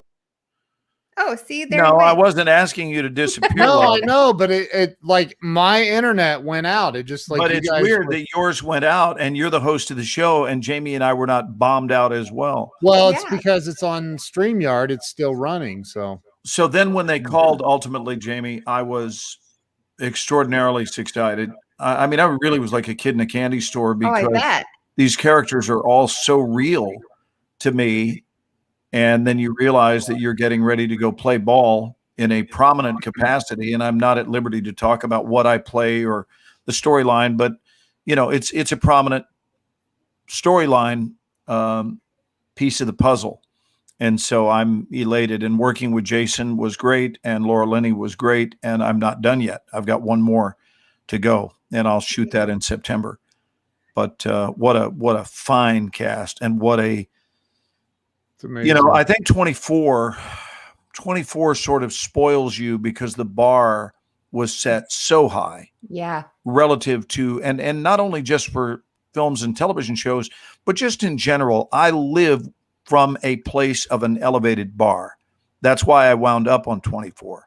I have an elevated bar in my own life. And when you do care about the quality of your life immeasurably and the effect that you have on others, right? Am I or am I not my brother's keeper?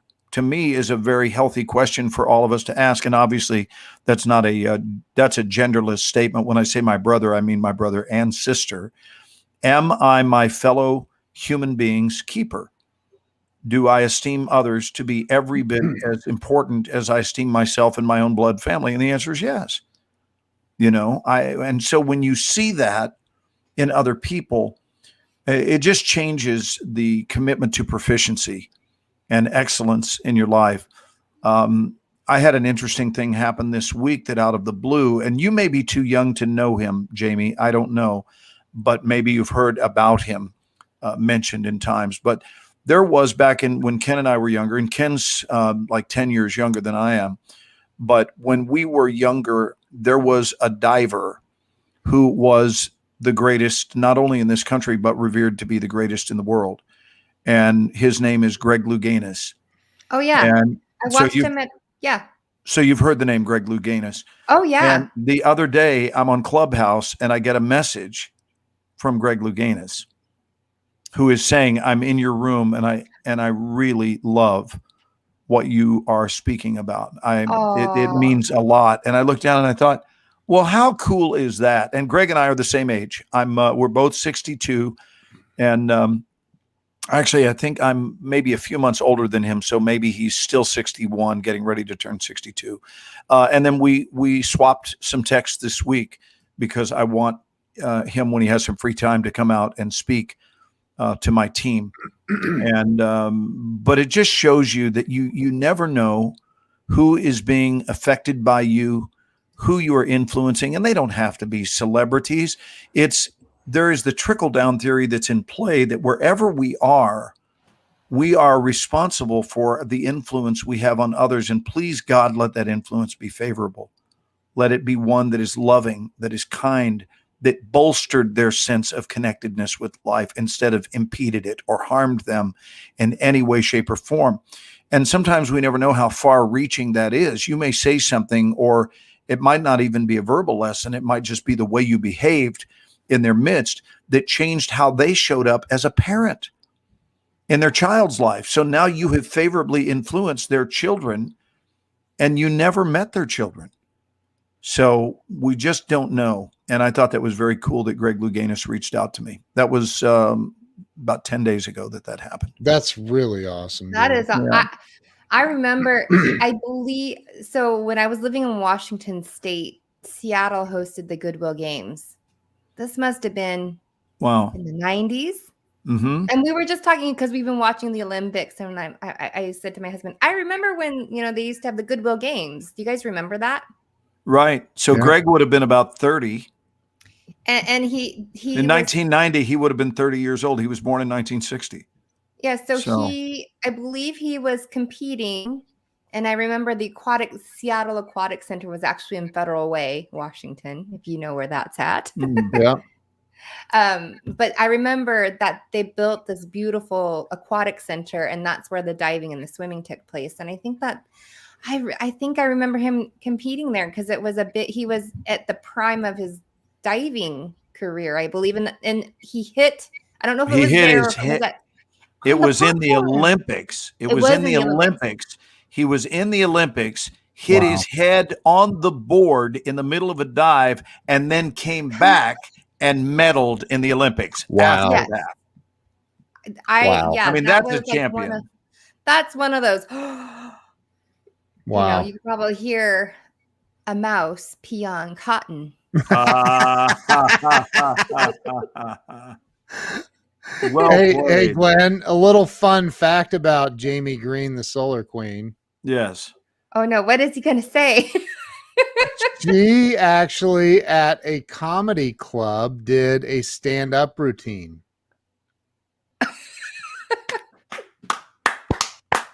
Touche, Jamie. She did. Was that fun for you? Well, actually, Glenn, it was, I didn't realize because I've loved comedy. Like one of my favorite two of my favorite comedians. Well, actually, okay. I had liked comedy, but Howie Mandel is one of my favorites, especially when he did that one, like when he used to put the glove over his head. No, he did the voice, like he did the funny, like kid voice, and he would. Yes, I remember the bedtime like routine, and he was too scared of the dark. Yeah, Bobby's World, right? Bobby's World. Yeah, hilarious. The other like one of my favorites is Frank Caliendo. I think I like. Frank is hilarious. Oh my gosh, so hilarious. Like I can watch his comedy routine over and over and over again and laugh hysterically. So I started watching like comedy and seeing how people crafted their comedies because I was asked randomly to come and do stand-up comedy. And I was sitting next to a comedian actually, and I was like, this is the weirdest thing. I just got asked if I wanted to do stand-up. Why on earth would anyone ask me to do stand-up comedy? Have you seen Frank Caliendo's John Madden impression? It's the funniest thing you'll ever see. That one and my other really favorite one is Charles Barkley. That terrible. Terrible. Yes. Yeah. Terrible. Yeah. So when anything he does a great terrible, Barkley. We say terrible. Do you know Frank, Glenn? I do not. You don't? No, perhaps we'll work together soon. Wow.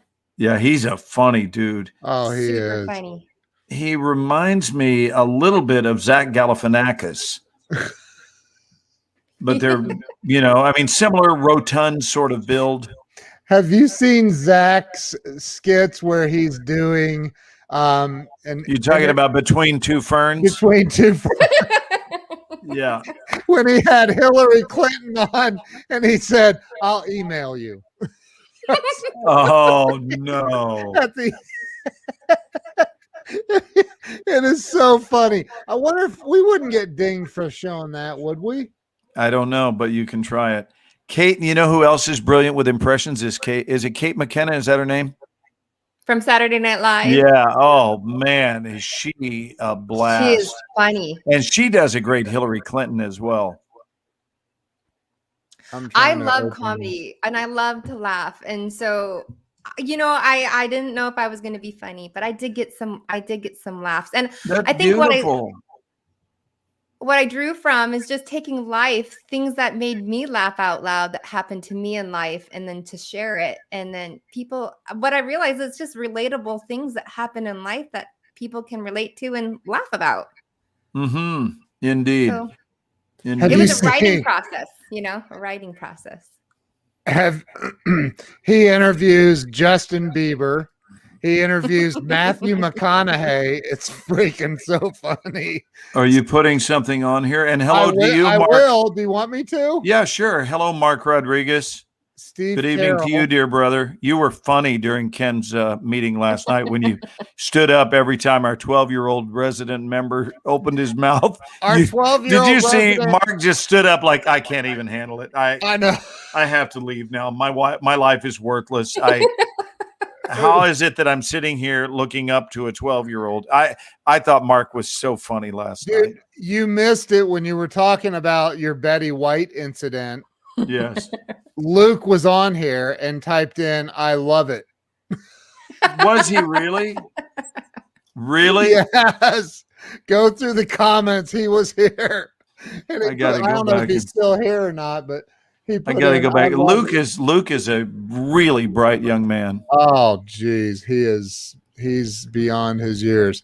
Here, I'm going to share screen. And, whoops. I don't know if I've seen this one or not, but let's watch this. You guys This want is going to be a good one. Yeah. All right, here we go.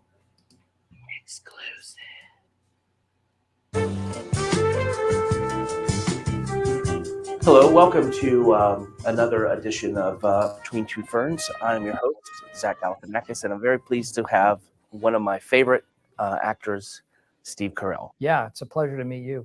You know, I hear the camera adds 10 pounds. Like he's eating 5 cameras.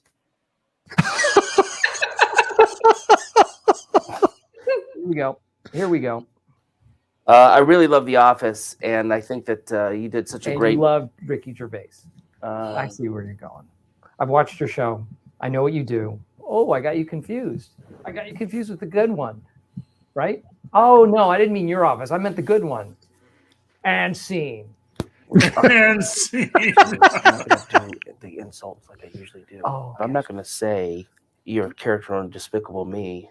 I hear that they were going to base the nose of the character on your nose, but Mhm. decided to go for something less cartoonish. Okay. I'm not going to say that. Oh. Okay. Yeah, I'm down with that. That sounds great. What is the thing that you're most proud of in your career? Oh, Evan Almighty, of course.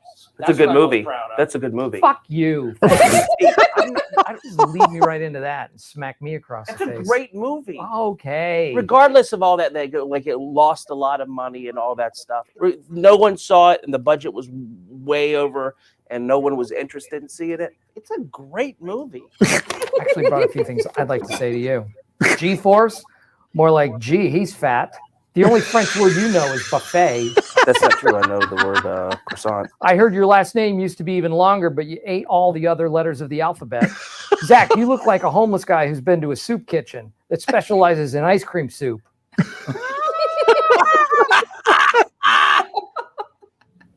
He's crying. He's crying. I don't know if we should hear this one. I don't know if we should air this. I'm sorry. To be honest with you, I do struggle with the weight thing. Okay, It's tough in Hollywood. They either want you to stay overweight or they want you to lose a bunch of weight. you're right. You're right. Now that I've got a little bit of a career going, the Jews want me to stay in my weight, and it might be unhealthy. Well, I just I don't know, man. You just seem so lucky. No one ever makes fun of the great Steve Carell. Everybody just loves you, and that's not true. well, it is true. I mean, There's lots of things to make fun of. like what? I'm Italian. You make fun of that? Is Carell not your last name? Not originally. What is it, Pinocchio? Okay. Okay. Like when you go to the beach and someone yells, "Shark, shark." And then they just realize that it's Steve Carell doing the backstroke.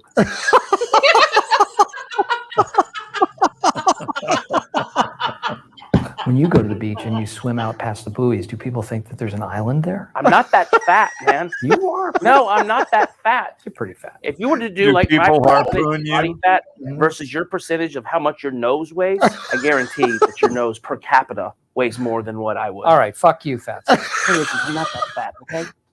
I'm not that fat.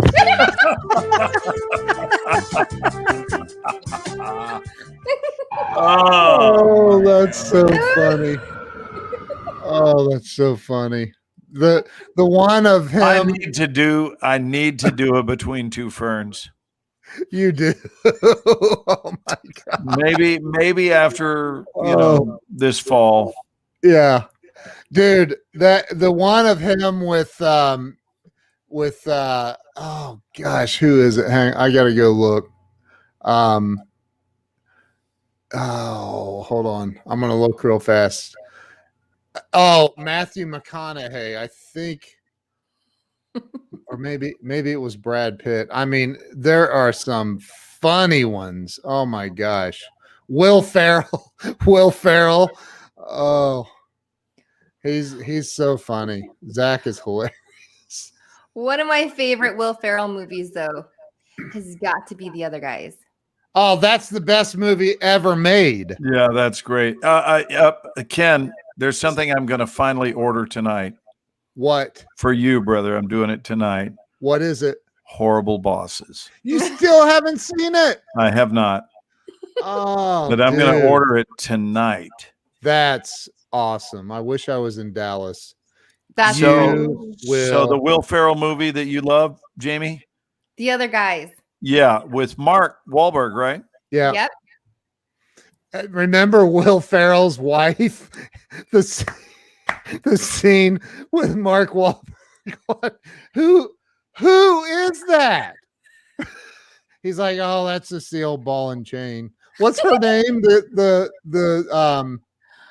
Oh, she's married to Ryan Reynolds, or she has a baby with Hey, can we not please Ryan have Reynolds. another?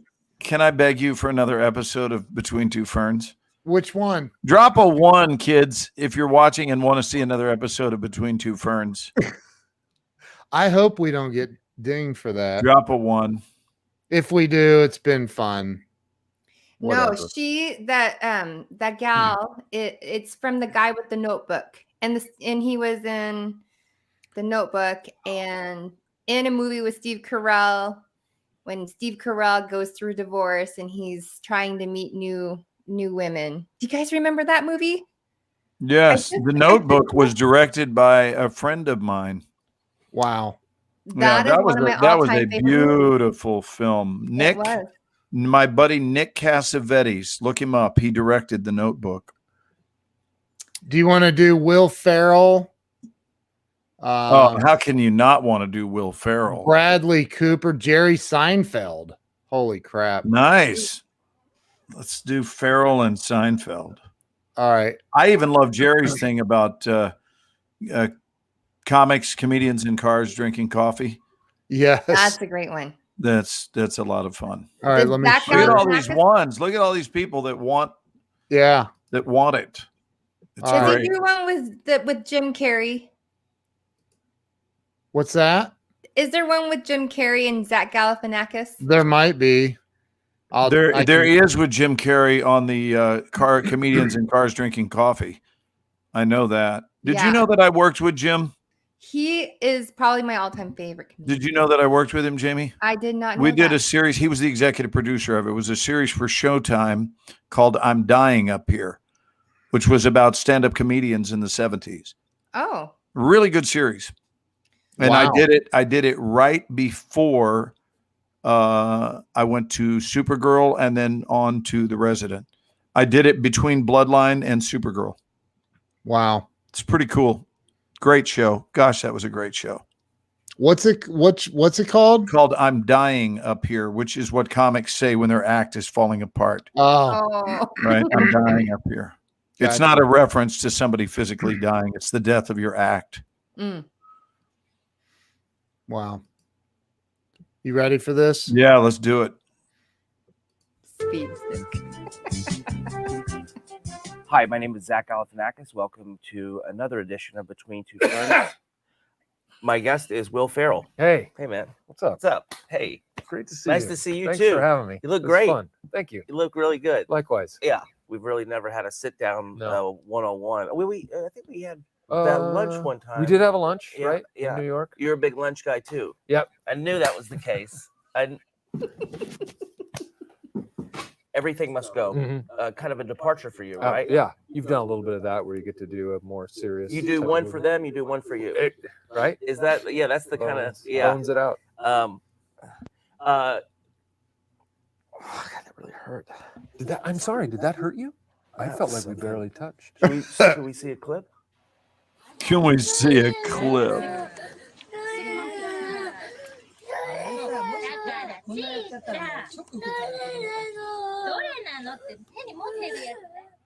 That was good. There you have it. Yeah. Just to be real clear with the audience, that's the part of the film where the monkey grabs a frog to suck on his genitals. Right. I think this is going pretty well so far. I'm having a great time. Yeah, it's nice to have you here. Do you mind if I do a word from the sponsor? Oh, no. Yeah, you got to.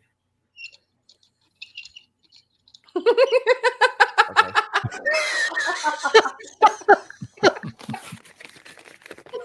Now he's going to read the commercial. Handle it.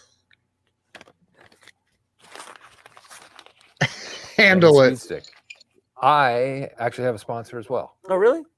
If you wouldn't mind indulging me, it's Charlie. It's a women's perfume. It's a woman's perfume. Does it smell good? It's pungent. I'll just leave it at that. Yeah. In your downtime, what do you get up to? Well, I like to do a lot of work with the community. Look at this random child. What's going on? You're fat.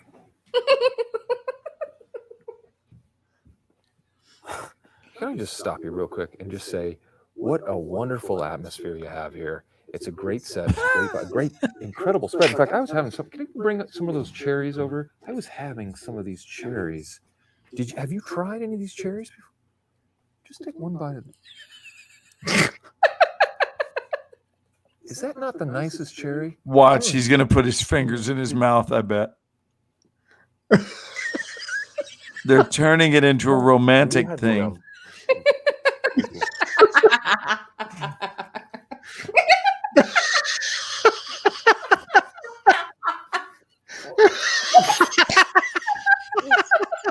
You okay? Let me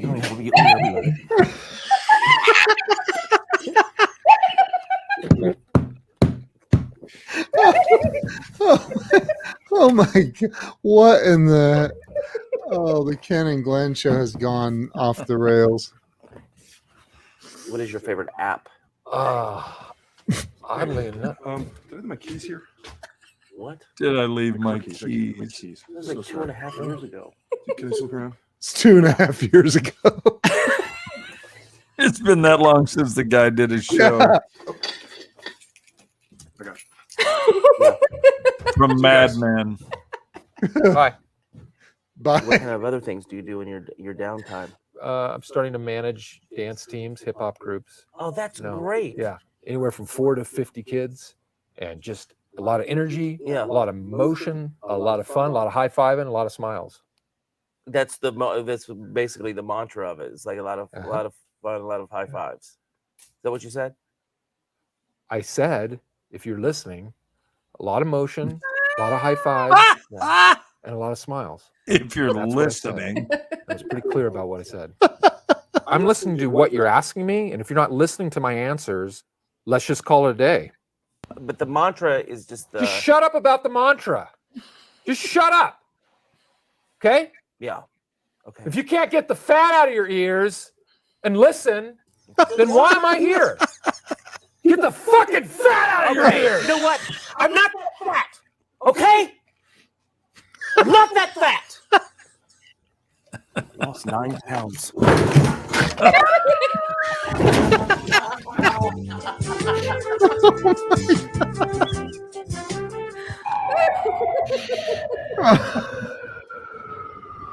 Oh my gosh.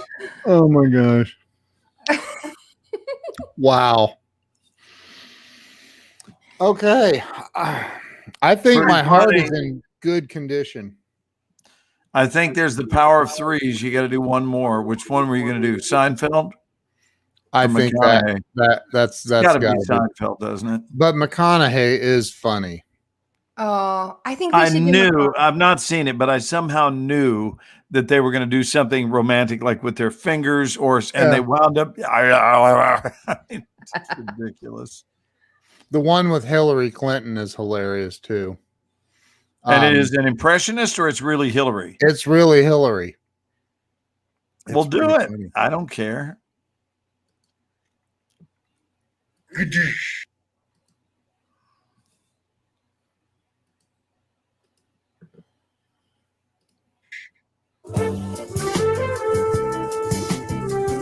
We're not even asking the audience anymore. We're just like, I think I've seen this one before. Where is he? Where's Zach? God! Oh, just trying to scare her. Just, I'm not getting the Halloween spirit of it all. Not a good idea around the Secret Service. Are you okay? I'm fine. Just let's start. Hi, welcome to another edition of Between Two Ferns. I'm your host, Zach Galifianakis, and my love guest his today hair. is yeah, Hillary Clinton. Thank you very much, Mrs. Clinton. For Had being here. pneumonia. Critics have questioned some of your decision making recently, and by you doing this show, I hope it finally lays that to rest. Oh, I think it absolutely proves their case, don't you? Are you excited to be the first girl president? Well, I mean, being president would be such an extraordinary honor and responsibility. But being the first woman elected president and what that would mean for our country, and particularly what that would mean for, not just little girls, little boys too, that's pretty special. Mm-hmm. Not to take away from the historic significance of you perhaps becoming the first female president, but for a younger generation, you will also become their first white president. And that's pretty neat too. As secretary, how many words per minute can you type? And how does President Obama like his coffee? Like himself? Like Yeah, those are really He said out of date weak. questions. You need to get out more. What happens if you become pregnant? Are we going to be stuck with Tim Kaine for 9 months? How does this work? I could send you some pamphlets that might help you understand. First, you supported Obama's Trans-Pacific Partnership deal, and then you were against it. I think that people deserve to know. Are you down with TPP? I'm not down with TPP.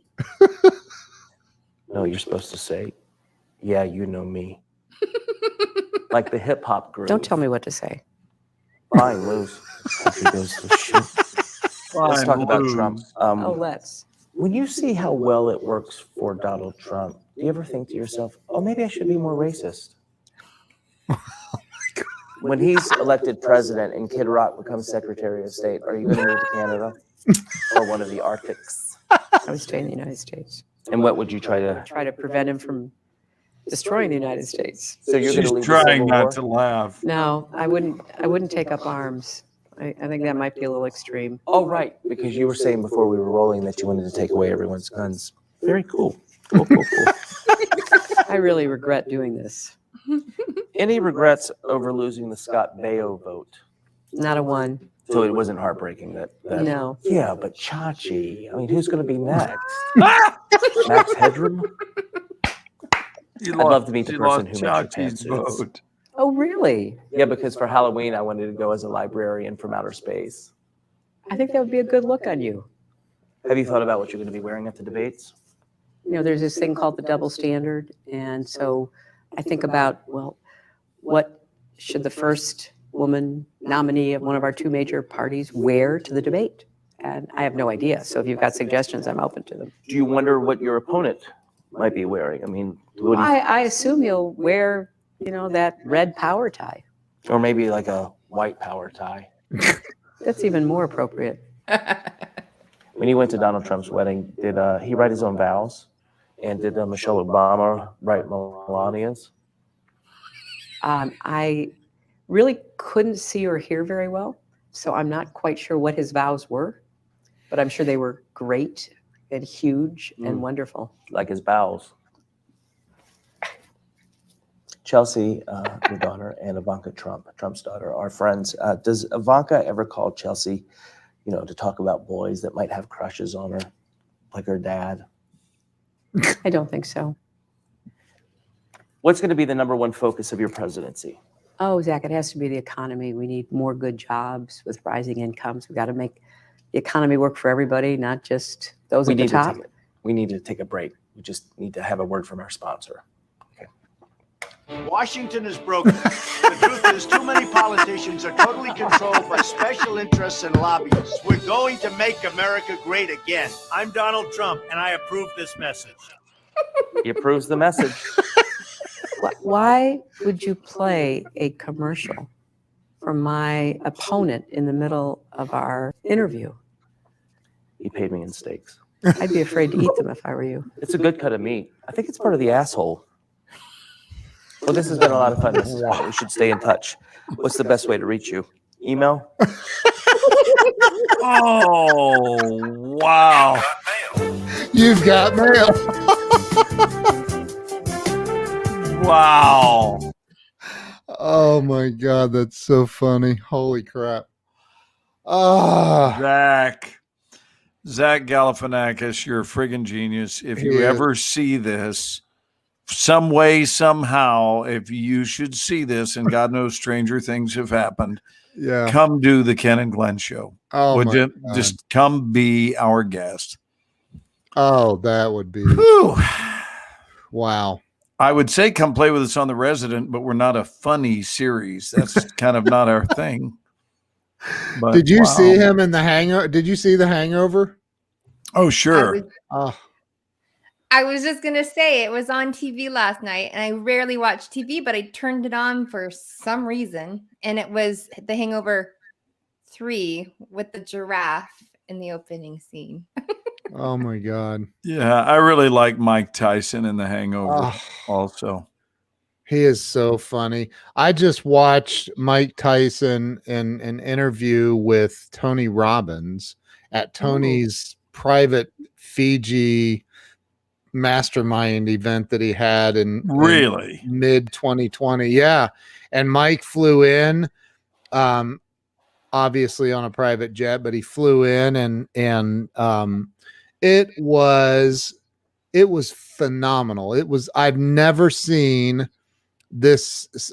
Tyson starts crying multiple times during the thing. Like Tony's been his coach for 21 years. Right. And it's phenomenal. I highly recommend you look it up on YouTube and watch Mike Tyson on Tony. It's freaking phenomenal. Can So you do good. me a favor and look up a clip? We're going to make some folks smile here. Would you guys drop a 1 if you would like to see the last TV commercial of my career before I decided to no longer do TV commercials? Glenn, you can put it in the private chat. If you click on private chat, you can chat it to me and I can, without giving it away if you want. Oh, no, I don't mind just saying what it is. Just okay. put Terry Labonte, right? Terry Labonte, and then Kellogg's. We've done this before, not on here, but you've shown me this. Terry Labonte. Kellogg's. And then you got to show me the options here. And I'll show you which one it is. Okay. I played a character named Charlie. Go down, keep going. And There it is. This is 1994. Wow. The last commercial of my commercial career. And I used to do a lot of commercials, but that's when things were getting so good. Understige came out in 92, and I made a decision that I didn't want to do TV commercials anymore. And then Kellogg's. Let me tell you about exciting, okay? Go ahead. Sorry. Kellogg's offered me this contract, and I took it. So here it is. That's you right there. Yes, sir. What, is this your idea of excitement? Let me tell you about exciting, okay?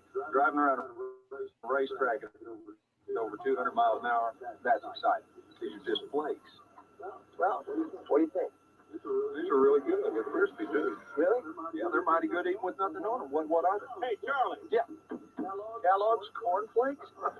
How could I be so dumb? You got 500 miles to think about it. Kellogg's is proud to sponsor NASCAR champion Terry Labonte. Yeah, there Wow. you go. Wow. That's awesome, dude.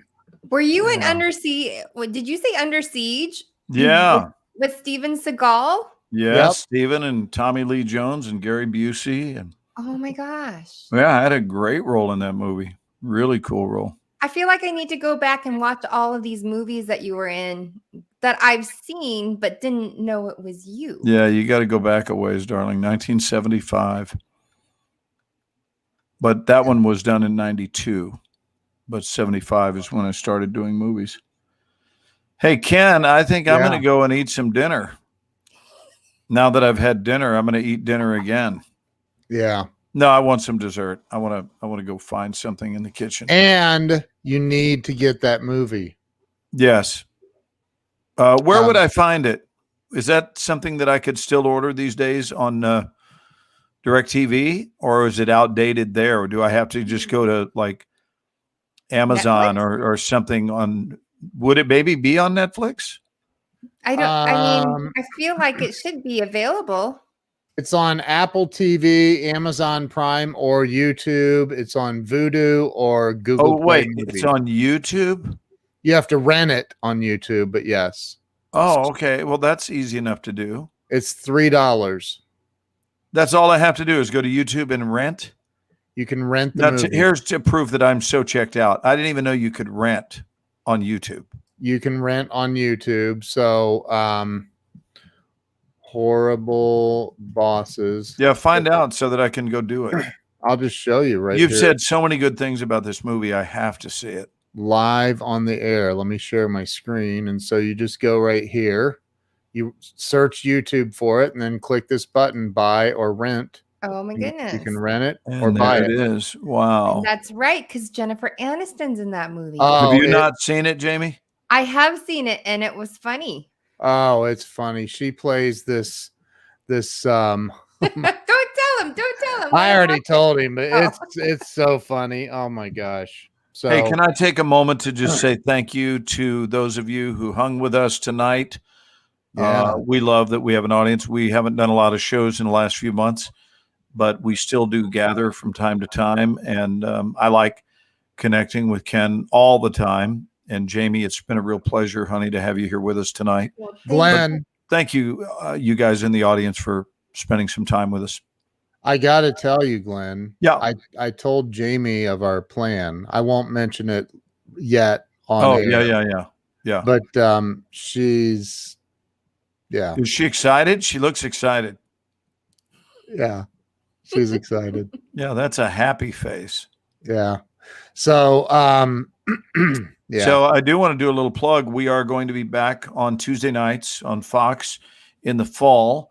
Look for us probably the last week of September, but you've got to get a jump on things to have shows ready by September. So by that time, we will have filmed probably right at around 6 episodes of an order of 23 shows this year. So that's pretty exciting, given that COVID shortened our season last year to 14. So a normal order is 22, but the show is doing very well in ratings. So they gave us an extra. So we'll have 23 shows for you this season. And I'm not at liberty to speak about it. All I can tell you is that we've got one heck of a season coming your way. It'll be really, really good. Of the So Resident. look for us of The Resident. The Resident. And then I'll go and slip away to do one more episode of Ozark, and that'll be on sometime early next year, I suspect. I don't know for sure. And is there any way that you think you might be able to convince Jamie Green to watch all the episodes of The Resident? She's only seen a couple. Oh, really? She's very happy. I just called her out on the air, though. Well, all she got to do is go to Hulu. Yeah. And you can catch up. By the way, I shaved off my resident beard. It was there for the show this week, but I had to have a meeting for a new video game because I do a lot of video games. And there's a company that was interested in me doing a role that would require me to be clean shaven. So I had meeting with them on Zoom yesterday, and we had a picture perfect meeting. So I suspect that we may be doing this game here in the next 2 months, and that shoots in LA, so it would get me back to California on a job. Wow. Wait, so you are in video games, but they want you to shave your beard? Yeah, so I'm clean shaven now, but I Yeah. shaved yesterday for the meeting so that they could see the image that they would be hiring. Gotcha. Right. Is this like with K2 video or 2K games, or like the Yeah. So that these type of are gaming? actually motion cap, so that you see the actual person. So, for example, Ken, can we show one more clip, because I think it's going to French fry some people's brains. Yeah. Go to Battlefield, which is a game, and I want to show you what a motion cap image is, because it's really kind of spooky. Battlefield 2042. So when you see yourself in a game, just Battlefield, not 2042, just Battlefield. When you see your own image in a game as a character in a game, and what it looks like, because it's Is it virtual reality, or is it just you'll see. Do I you'll put see your name in too, or just maybe, I don't know. Try that. But I can help you find it if you go to the search. It'll also be on YouTube. hang on? Oh, here I need to share my screen. And and I did the Call of Duty games, and so there it is. There's one right there, the very bottom one. That's me. This? Yep, that's me right there. So click on that and watch what this looks like. It's wild.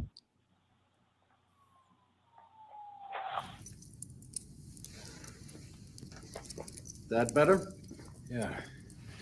Who are you? You CIA? Good morning, Sergeant Blackburn. When are you going to tell me what's going on? 18 hours ago, I get a call from Homeland Security saying there's a Marine in detention I need to talk to. Some story about a terror plot in New York, and the Marine claims he has information to stop it. Now, the best part is he says it's going to happen today. So here we are. You look jet lagged. And by that, I mean you look like shit.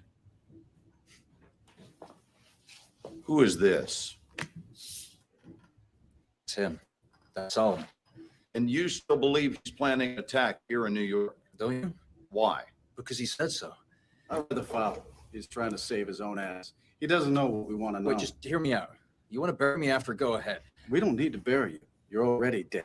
He doesn't know what we want to know. We're on the clock. I'm pursuing this lead. What you're going to do is help us clarify the attack scenario. Your cooperation might even get you free of the world of crap you currently inhabit. All you have to do, Sergeant Blackburn, is fill in the blanks. Are we clear? When did you first hear about Solomon and the PLR? It was 9 months ago. Operation Swordbreaker, Iraqi Kurdistan. Okay. I'm listening. And that's the first clip from All right, it. you claim you were knocked out after the earthquake. Yes, sir. Don't bother calling me sir. It's not going to matter. Because you're going to torture me anyway? We don't work that way anymore. Now you just go to the darkest corner of the room. Great. How long were you unconscious? Sun had set when I came to. There was a broadcast. Were you out for 6 hours? 8? It's important. Is that a train? Try to focus on the question, please. I was still shaky as hell when I pulled myself out, so I don't know. It was dark. Pulled yourself out. You were buried? I did see something. You just said it was dark and you were groggy. Are you trying to get a rise out of me? We're just along for the ride, Sergeant Blackburn. You're driving for now.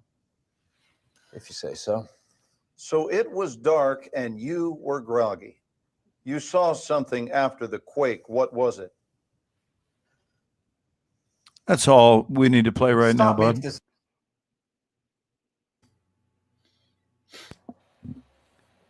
So what they do, of course, is that was actually filmed.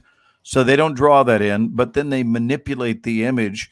And obviously they decided to make it look like I spent my career pumping iron because I've never had that kind of massive torso, but that's just part of what they built the character on. And it's just weird to, to look at that stuff, but that was so cool though, but it's Glenn. very well done. So Yeah. I've done 5 different games like that. And this would be my 6th one. It's, Wow. they're fun. They're fun to do. That's awesome. I have one more question for you, Glenn. Yes, darling. Because we were talking about Ozark and how you went to that interview Yes. and did the long reading with Jason Bateman. No, Jason wasn't at the reading. Oh, he wasn't. No, I worked with Jason once I got the show. Gotcha. But Okay, Jason so- wasn't. In fact, his character was in the scene that we did, but he wasn't there to read it. Well, my question was, you said that that's one of your favorite shows, and to have them call you, did you audition for that show, or did they seek you out specific for this role in Ozark? No. They didn't write the role for me or anything. They came out with the role where it goes into a breakdown, and so it was mentioned, and they were bombarded with submissions, and I was one of those submissions. I don't do it. This is all done by my agent, and they were intrigued by that submission and thought, this makes sense. This would be a good fit. So they narrow it down. And here's the way the math works. On a role of this ilk, a submission count would be in the neighborhood, somewhere in the vicinity of about 3,000. Well, they can't say 3,000 actors. So they immediately narrow it down to a field of 10% of that, of 300 for consideration. Of that, they will probably actually see, they'll look through 300 depiction resumes of the people they chose from the pile. Those are the people's who they'll look at. So for example, let me go back, 3,000 people, they'll look at 300 demo reels. They're not going to look at 3,000 demo reels. It takes too much time. Yeah. So it'll be yes, no, yes, no, yes, no, yes, no, until they've narrowed it down to 300. Then from that 300, they'll narrow it down to say 25-ish or 30. And of those people, they will decide who gets a Zoom meeting with the team. And anywhere from 25 to 30 people did. And so of those people that met with the team, they selected me. Wow. So That's incredible.